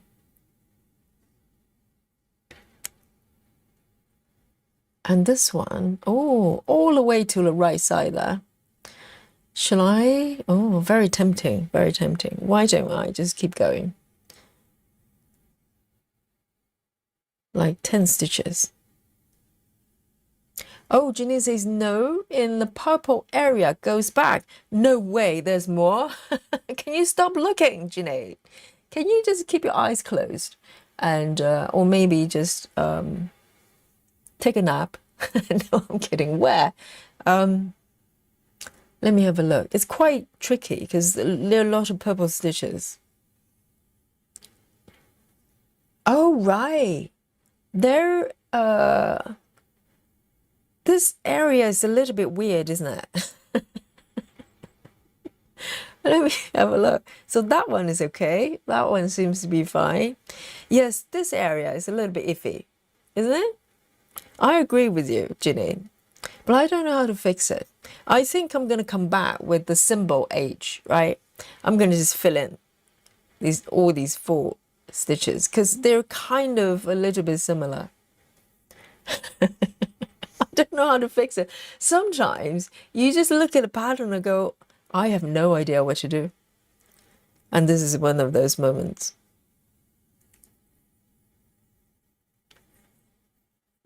Ginny says that's what happens when I haven't started stitching yet. Are you home yet, Ginny? Or are you at work? Well, that's a problem. I need to get the stitchers busy, because if they're not busy stitching, they're looking at my stitches and point out my errors. Well, I don't mind if that happens where I can still fix it, but I'm kind of moved on to a different area. It's a little bit tricky. I'm gonna come back and just fill in with whatever color that is. It will be okay. It will be okay. Yes, that area is a little bit iffy. It's right there. Right, these ones. So those ones, this area is a little bit weird as well, because they're supposed to be 1, 2, 3. Is that one? Why is that one stitched? It's not supposed to be stitched. So something weird has gone on. Janine is home, preparing for dinner. Oh, I love coleslaw, particularly homemade ones, because a lot of times if you buy coleslaw from supermarket or whatever, it's drenched in mayonnaise, isn't it? Too much. And when you do it at home, you can just add the right amount. You know what I do sometimes? Coleslaw, particularly from supermarkets, got dairy. So if I want to go strictly vegan, then I would just make my own. And sometimes you can get like a bag of coleslaw ready, all chopped up, really, really fine. And you can just mix with the dressing yourself. So they're vegan dressings as well. I love cabbage, raw cabbage, so crunchy, and carrots. April says it's always fudgeable. Well, I would say yes, almost. Sometimes it's not. Sometimes if you're stitching something that's got very strong contrast of colors, I think heaven and earth charts generally probably easier to fudge because they have a lot of blend colors. It's just the way they chart their pieces. But some patterns might not be as fudgeable.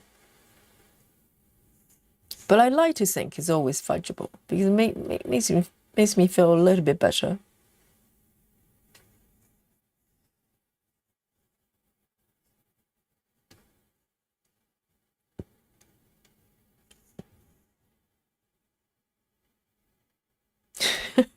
Jeannie, stop looking. I will get it sorted. I will get it sorted. Because normally what happens is when I come to stitch these areas and I go, oh, it doesn't match. And then I just try to cover it up with a color or something. It will be fine. I mean, this pattern, if you look at the markup, is quite fudgeable in general. Because there isn't a very clear sort of definition of things. Everything's kind of just slowly fluffy. It's quite loose.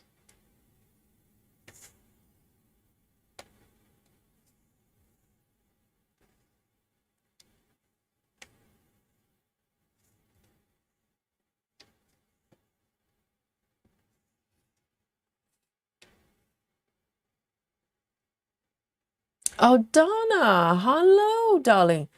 Aldana says, hi, friends. I will go to the beginning of the live stream in a moment, as always, but I want to say hello and tell you something that happened today. What happened? Oh, what happened, Aldana? And Aldana is doing really well with the Library of Cats, isn't it?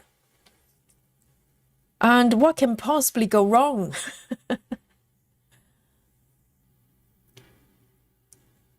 Yes, please share, okay, Aldana?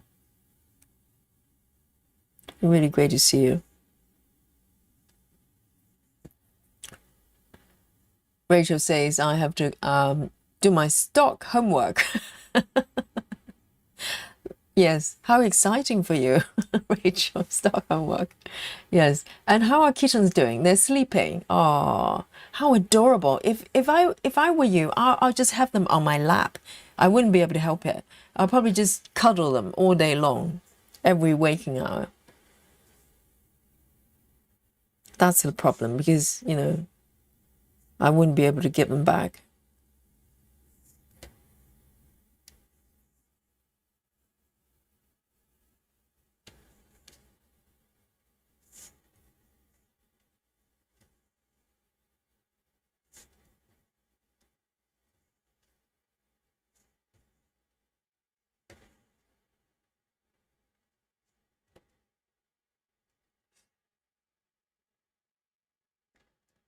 Aldana says, so I was looking for cross-stitch kits for a friend and I saw the prices went down. So I told my boyfriend and was expecting him to tell me I already have too much floss, but he sent me money instead. What? Oh, so you were going to buy some cross-stitching kits and you didn't have to tell him. He doesn't have to know. So you told him thinking he was going to stop you from doing it, but instead he's sending you money. So why is the horror face? I thought it was something bad. That's great. He's sponsoring you. And Aldana says, so I have 2 kits on the way now. Now I have 4 projects. Aldana, this is just the beginning. Guys, have a look at this.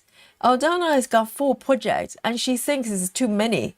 Guys, we need to have a word with Aldana. Okay, Aldana, you've been watching our streams. You know how it works, right? The number of projects grow like mushrooms within weeks, joining the chat. Yes, so yes, because Aldana has just kitted up the Heaven and Earth project for the first one, right? I mean, Aldana went with a bang, Aldana from cross-stitching very little to Library of Cats. And what kits did you get? I hope they're nice. I bet they're nice. And where did you find your boyfriend? Can I get one as well? You just go, hey, I'm going to buy some cross-stitching kits. And he just goes, oh, there you go. Here's the money.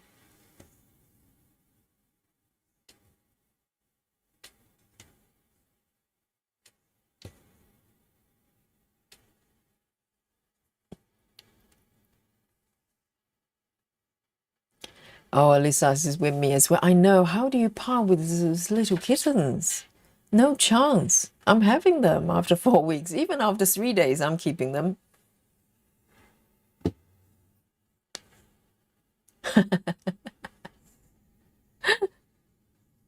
Exactly. Now everybody wants Aldana's boyfriend. Can you share him? Maybe I can rent him for the weekends or something.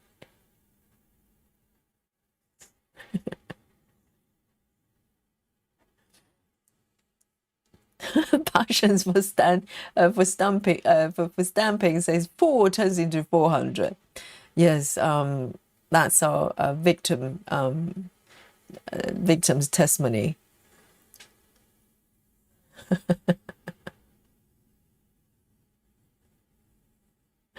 Ginny says, I'm up to 24. I want to have 25 and I'll stop. Say nothing, Yogi.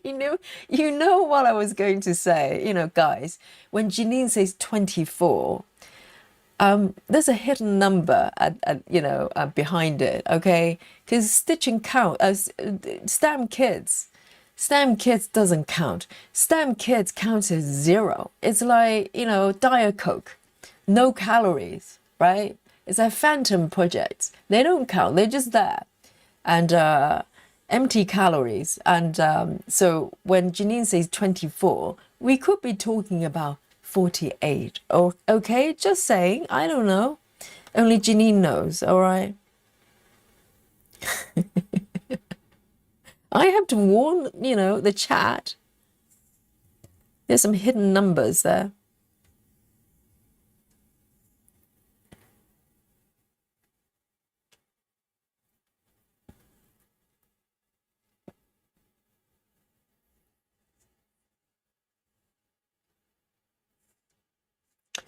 Oh, so Aldana, you've got patterns with kitties. Oh, yes. Where did you get the kids from? Lynn says, Yogi, the cows are much happier today. The heat really has got to them. Wow, Lynn, your cows are happier. Yogi is happier as well. You know, I'm with the cows. I'm with the cows.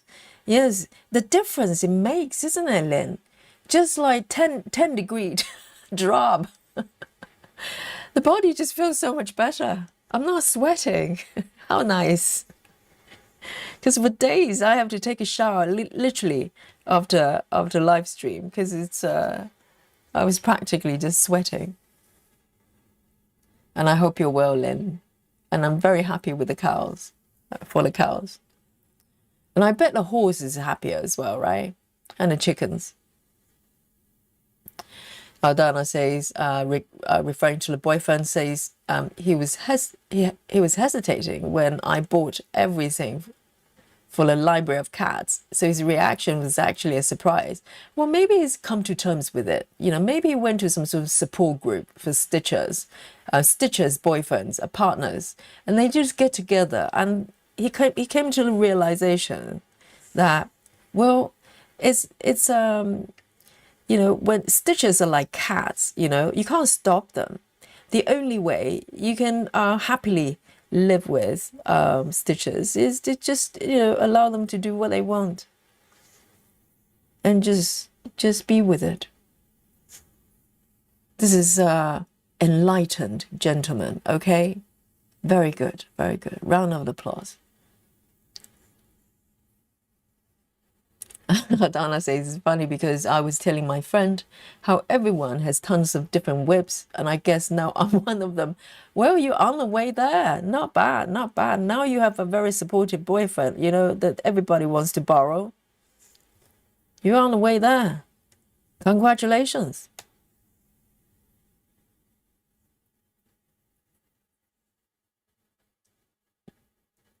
Rachel says, this is my first time fostering and it may be my last. It's only been a day, Rachel. Yes, Rachel says, I already am kissing them and telling them I love them. Absolutely. I would say I love them probably the first time I cast my eyes on them. How can you not? Oh, Rachel. Yes, Rachel has 5 cats. I think we're moving up 2 extra, counting down. Yes, I think Laura needs to be afraid. Laura's record, you know, 19 at the moment. And it's probably going to be broken by Rachel very soon. If she keeps fostering, quote, air quote, fostering.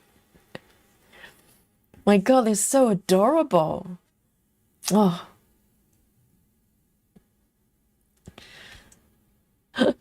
Jenny says STEM kids are side quests. If a side quest count as I count my side quests. Well, maybe not all side quests. I count my cross-stitching side quests. Maybe not the needlepoint.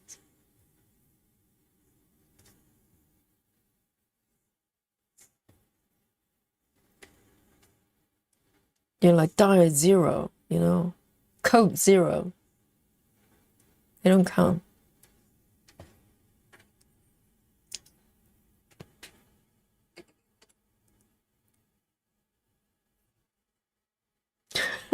Lisa is trying to get Janine to do the Pokemon.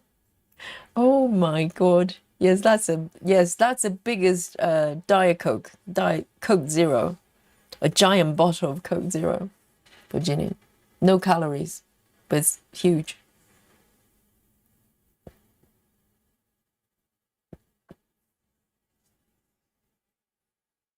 Dana, you know what is so unique about Janine? Are you aware? Dana is stitching STEM kids, but flip the canvas over and use the chart instead rather than looking at the stamp. So she's stitching STEM kids as counted cross-stitching. That's so unique. And it's looking beautiful. You know, the one with a lot of flowers and the bridge. It's tremendous.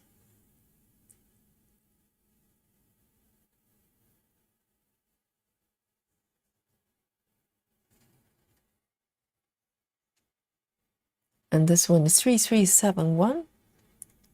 And the part threads.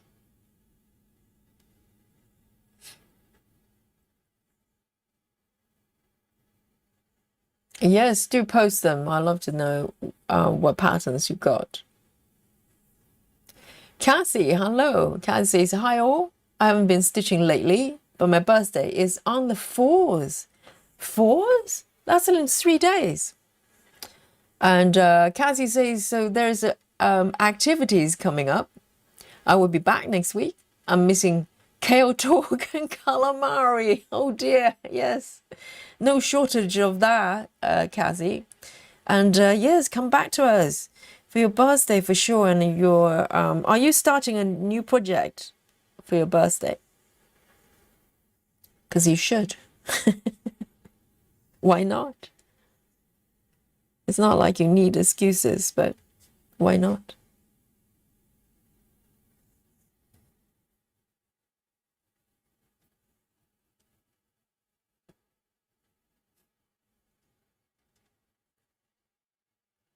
One, two, three.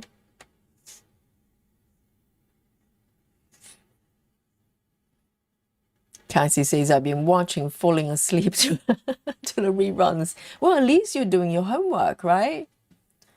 Yes, but it's great fun coming to live chat. And Needle says, when are we doing another side quest? Yes, good question. So I'll need to look at my timetable. I think this coming Saturday. Do I have classes on Saturday? Let me check. We might be able to do it on Saturday, this coming Saturday, this time. Because the previous couple of Saturdays, I'm teaching extra classes. And by the way, tomorrow, I have extra classes in the evenings, okay? So no streaming tomorrow. So cherish the moment we have together because we won't be meeting till Thursday. Let me have a look at my my class list. I think Saturday might be workable because I think I'll double check. I think this Saturday we might be able to do a members side quest. Yes, I do miss those. We have not done it for a couple of weeks.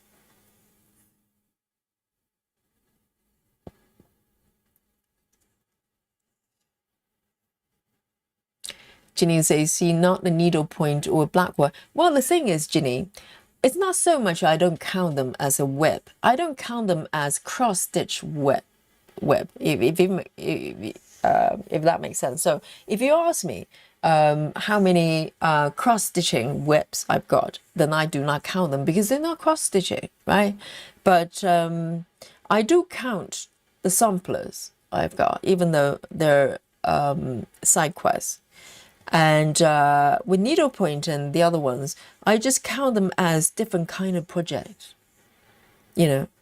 or just side quests, because side quests can be a category of its own, but they're not phantom projects like Janine's. Janine's literally just, pretend they don't exist. But I acknowledge their existence. It's just I do not count them as cross-stitching because they're not.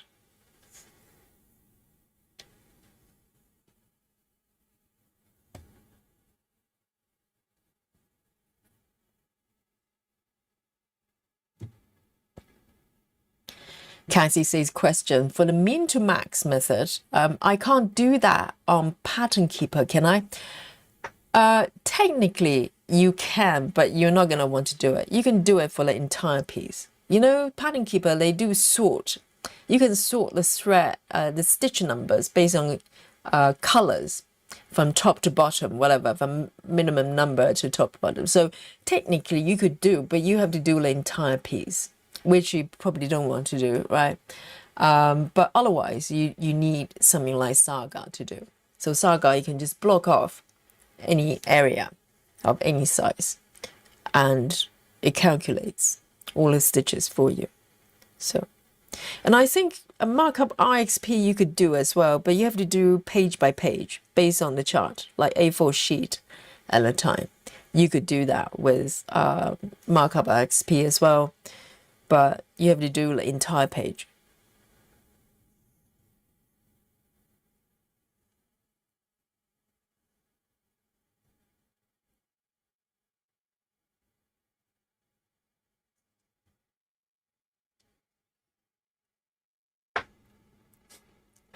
Alisa says, I do count my Pokemon. You have to. It's ginormous, Alisa.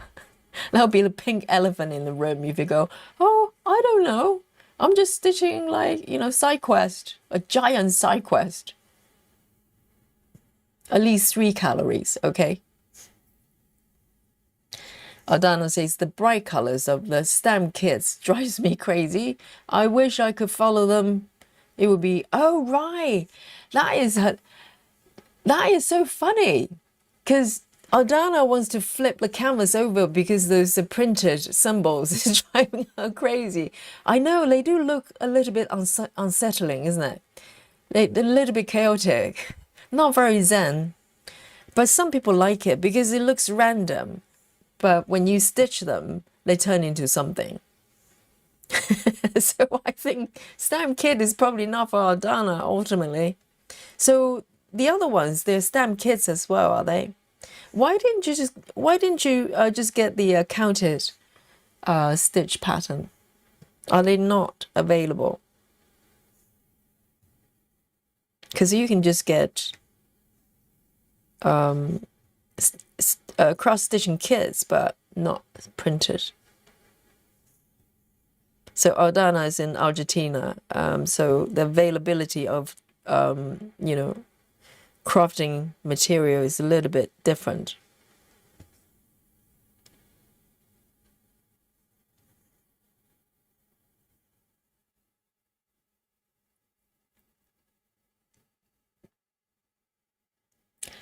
Oh, Andrea's our birthday girl today. She says, I had to break for a bit for birthday cake and ice cream. Of course you do.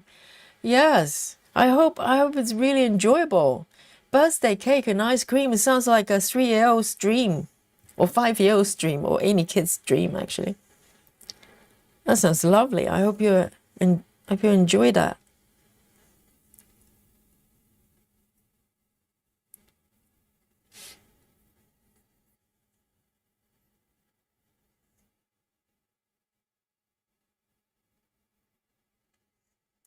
Adana has posted the kits. Oh, I love to see. So they're stamp kits, but Adana is going to stitch as a counted project. Oh, here we go. So Adana has bought these 2 new ones. Okay, funded by the boyfriend. Okay, the magic boyfriend that everybody wants. Let me just zoom out a little bit. That's very pretty. They're both landscape. Oh, that's going to be a little bit of air stitching. Would you not say, Adana? Very brave. Who would like to stitch this one? Any brave soldiers in the chat?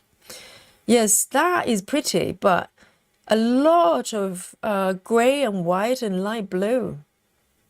I'll probably do a center start because that's the only part that's got colors. And then we've got this one as well. Oh, that's a lot better. That for me, there's more colors. That's very pretty. Oh, I bet you can't wait.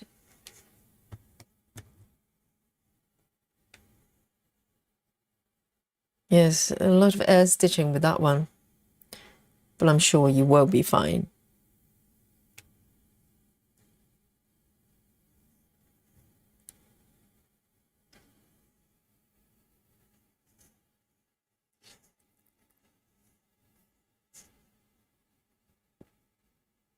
Janine says, do you make crosses on the needlework and the black work? No. No. Needlework, needlepoint is 10 stitches.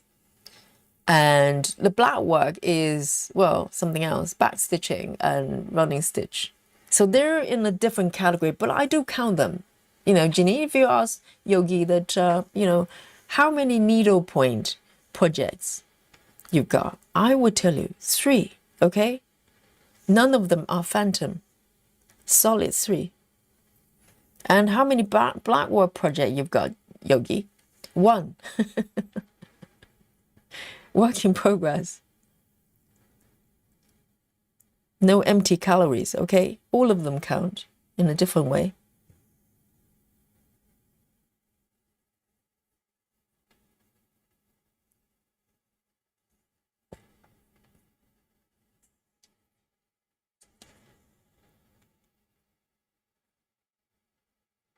Oh, Aldana says there's a major update with markup RXP. Really? So it's going to launch a major update.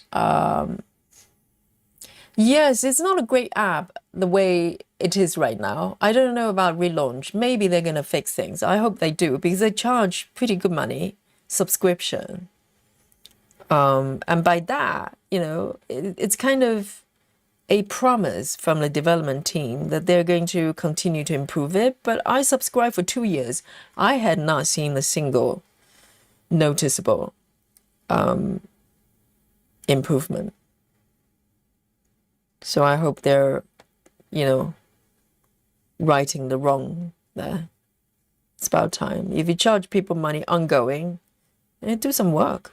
Seriously. I'm not being harsh.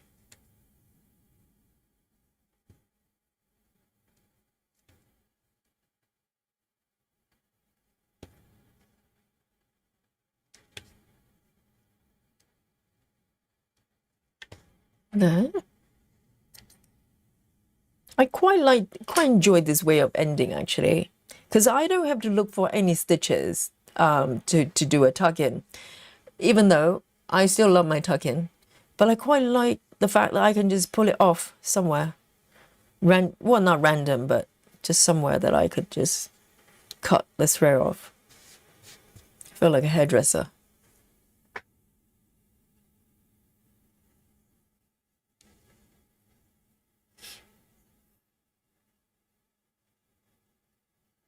Yes, Aldana is in Argentina, so the craft material, if I remember correctly, they're quite pricey, are they?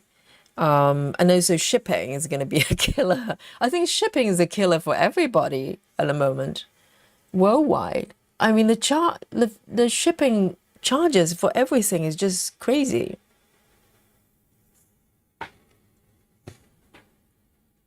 So every little thing you buy is just, it added so much.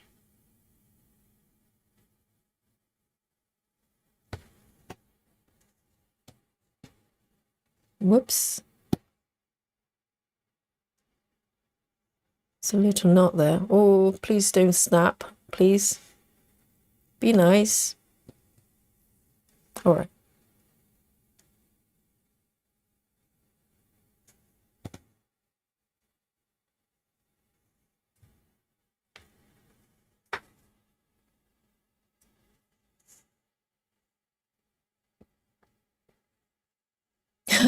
Andrea says no candles on the cake as a fire hazard. Really? Just a few candles.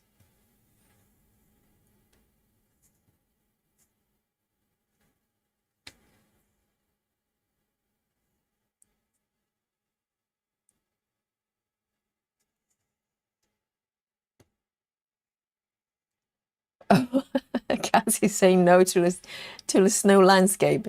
I think yes. I think I can appreciate it's very subtle, very pretty, but stitching it, no. Clara says it's got too many French knots for snow. Really? Has it got French knots? That's brutal. Just considering how many snowflakes typically. Hey, Dolly. Hi, babe. What's up? Oh, Dolly's meowing pitifully. Hello, baby. Do you want to say hello to everybody? Darling. Babe.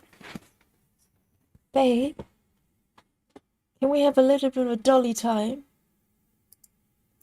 Hey, baby. Honey. Hmm? You want to say hello to the chat?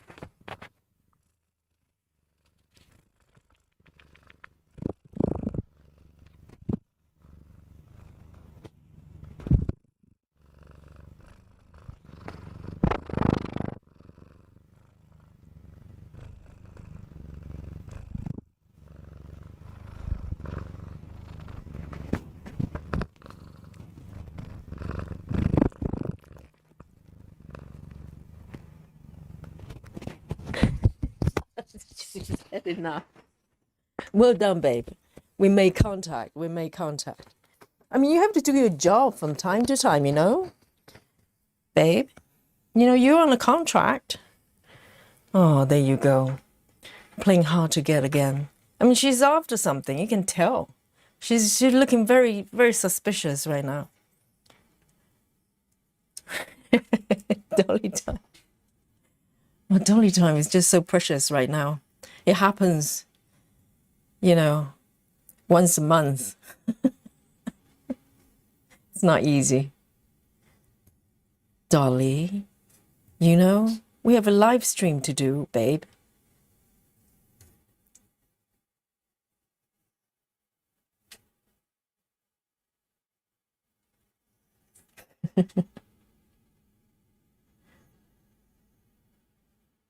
I know, Dolly knows she's pretty. She knows she's got it.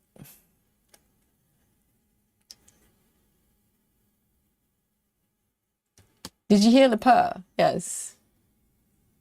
She's purring constantly. She's purring all the time. When she's asleep, sometimes she looks like she's deep in, like sleeping. But if you get closer, she's purring.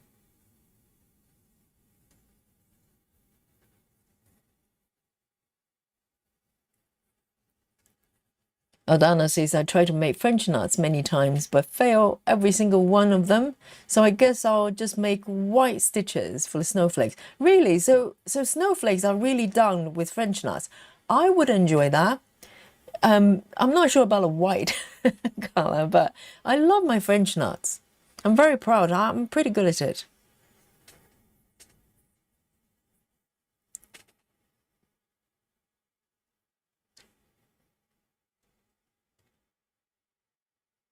Ah, so replacing French nut with beads. French nuts are not that hard to do. You just need to practice a little bit. There's a trick though, because a lot of people try to pour the string when the loops, because you make loops and then pull everything down.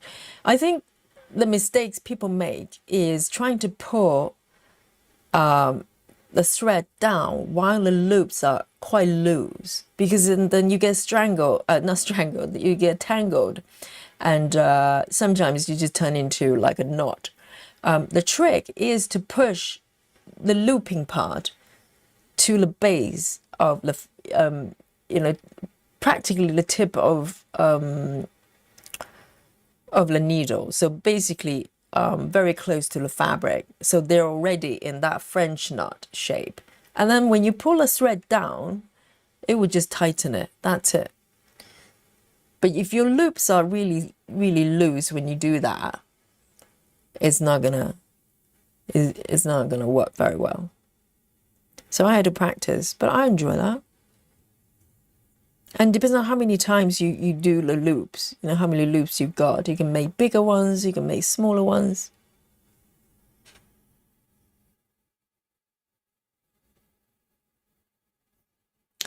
Ginny says she purrs when she's sleeping. That also means she's happy baby. She's very happy. And you know, recently the weather is really hot, right? And she practically lives outside. The last couple of days she comes in to visit me and Mr. Yogi, but you know, the last few days when it was really hot, she was literally just sleeping on the bench outside in the patio, and she's always happy. I think she's just a happy cat, and she would roll around. I can see her in the patio. She's rolling around the floor, not a care in the world, sleeping belly up. I think she's happier now. Unfortunately, when Lily was here for a long time, like over the winter, and also you know, I have visits from Oreo and chocolate as well. Suddenly, you know, from a single cat household turned into 4, she wasn't unhappy necessarily, but you could tell that she was very Dolly was a little bit anxious. She wasn't as relaxed. But now she's happier because for some reason they all disappeared. So the entire patio is all hers. Grace says she walks by you and think Mom is talking to herself again. I know. Yes. He was, oh, crazy mom. You're just talking to invisible people.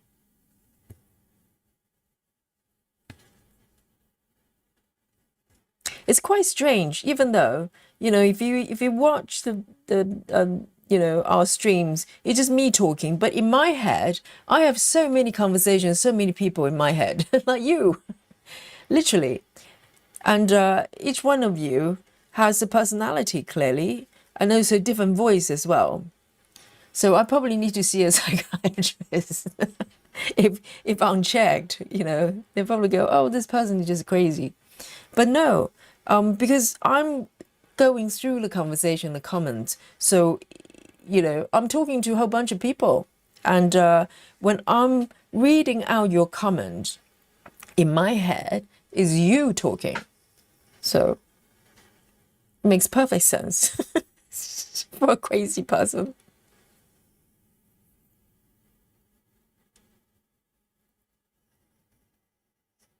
Sola says, I've been spending days stitching this one black lamp only to frog it again. Oh, really? It happens, I think it's part of the journey. Maybe we shouldn't be so negative about it.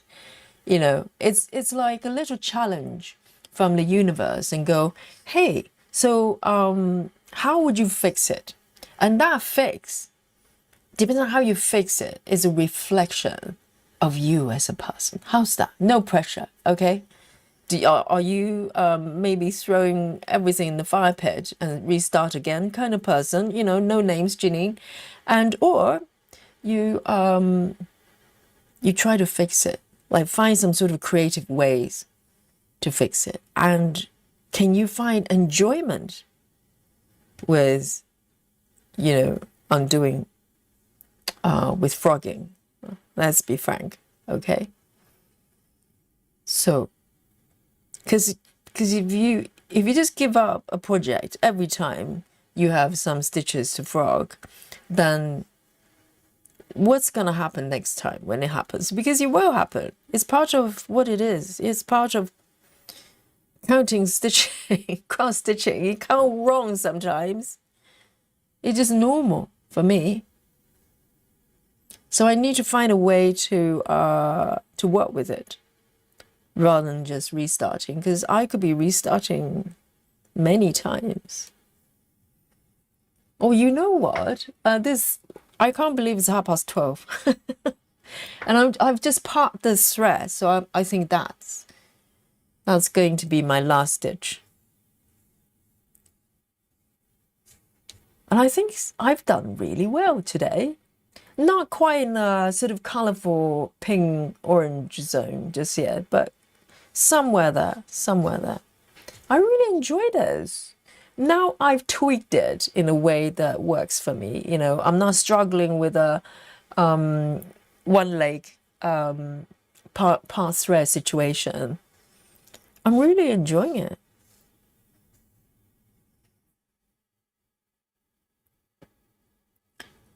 And Janine says, does Mr. Yogi love Dolly or only tolerate her? Oh no, he loves cats. He loves Dolly. Yes, absolutely. And he loves Molly, Dolly's sister. No, he was heartbroken when we lost Molly. No, I would not be able to live with anybody who's just kind of tolerating cats. I have in the past though. I told this story about a guy. I think he wasn't naturally a cat lover, but because he wanted to go out with me, so he managed to masquerade himself as a cat lover. So I was fooled for a little bit. It wasn't until he started to have allergic reaction, because he was allergic to all sorts of things like peanuts and fish. Everything could kill him, and so he was carrying like a EpiPen type of thing. But he didn't realize how allergic he was with cats until he got to know me, and so I think probably that contributed to his dislike of cats. He was asking me to block cats away from him, and I was thinking, hey, and we weren't living together at that time. He was just, he came by from time to time, frequent enough, but he wasn't, he wasn't living here. He was asking me to block the cats outside the bedroom or certain area so he doesn't have to suffer. In one way, I kind of understood that, but hey, I just knew from that moment it wasn't going to last for very long. He was a nice guy, an artist, but not going to work. No, Mr. Yogi loves cats. Loves cats. He loves dogs, loves animals. All right then, guys. And so this is what I've done today. Okay, let's have a look. And of course, I would like to share with you my stitch count. I forgot to start a counter today, but we've got a calendar mode. So we're good. We're good. And let me just zoom in a little bit. So I extended, let me zoom in a little bit more actually, because the area is so small. The stitched area is so small. I want to zoom in so it looks a little bit more, okay? Otherwise we'll end up with a little blob on the screen. But today I worked on this bit. So this bit is brand new. And then this bit is brand new. Or well, the darker part of it. I don't know what it is yet. It's part of a flower, I think. And yes, it's still, I'm still navigating through slightly darker shades of this piece. But as I keep saying that, as we move up diagonally, we're going to come across a lot of brighter colors, okay? But I think the markup maybe is looking a little bit brighter than what it really is. So let me show you what I'm stitching today if you have not seen already. Look at this. If you look at this piece, you probably think I'm stitching like yellow, orange and white all the time. But no, not the case so far. And oh, Alisa, thank you so much. Like Alisa really has faith in me. Alisa says 5 million stitches. I think Alisa is going to win again today, okay? And so I am going to show you my app here because this is exciting, isn't it? And I am going to count down to 3, 2, and 1. 0 stitches. Oh, I'm kidding. I'm kidding. Yes, this is a sprint. I did not start one, okay? But we can have a look at the calendar. But bear in mind, the calendar is probably going to break it up into 2 days because I'm stitching cross midnight, okay? Let's have a look. There you go. Who can do, who's got a calculator? It's 212 plus 64. So it's Tuesday and Wednesday, okay? I'm not lying, all right? It's today's date, yesterday and today in the UK. 212 plus 64. Oh, passion for stamping this 265. Is that my stitch count? Or is that your guess? Somewhere there, somewhere there. So I don't think I'm doing too badly. Let me see, 50, 68, 258, right? Am I correct? 258. So passion is not that far away. Very good, very good. Yes, because 200 over 200 is 2 blocks. And 2.5 blocks, isn't it? Yes, 258. That's 2.5 blocks. That's not too shabby at all. And I'm very, very happy. And yes. Not 64, little dyslexia. I'm pretty sure I have dyslexia for numbers. Numbers just scrambles in my head. And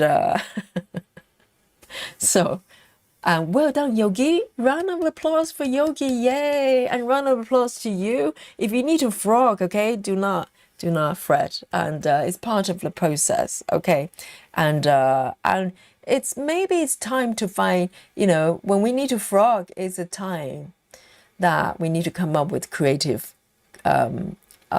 solution for it. Okay, says the person who's got 2,000 stitches to frog and have not touched one. But there you go. I take it as a universe is a challenge for me, and I will find a solution. But timing is also important, right? It doesn't mean you just dive right in and start frogging. Maybe the timing is not right, and I'm waiting for the right timing, and I'll be dealing with it my way, and you will be there with me. Okay, so as I said, tomorrow I have extra classes tomorrow. Okay, hopefully things are going to settle down a little bit more at some point. I've got some timetable changes for the next, for the rest of the year, and I'll give you updates. So maybe there will be more streams. Who knows? And but until then, and the timetable is going to be a little bit busy. So no stream tomorrow, but I will be back on Thursday with you and to stitch another piece. So no dimension sold tomorrow for me, I'm afraid. And but I'll be back on Thursday to see you. And until then, take care of yourself and stay cool and stay calm and keep stitching. All right. And from a sleepy London town, Yogi is going to sign out. I will see you on Thursday. Bye bye. Good night, everyone.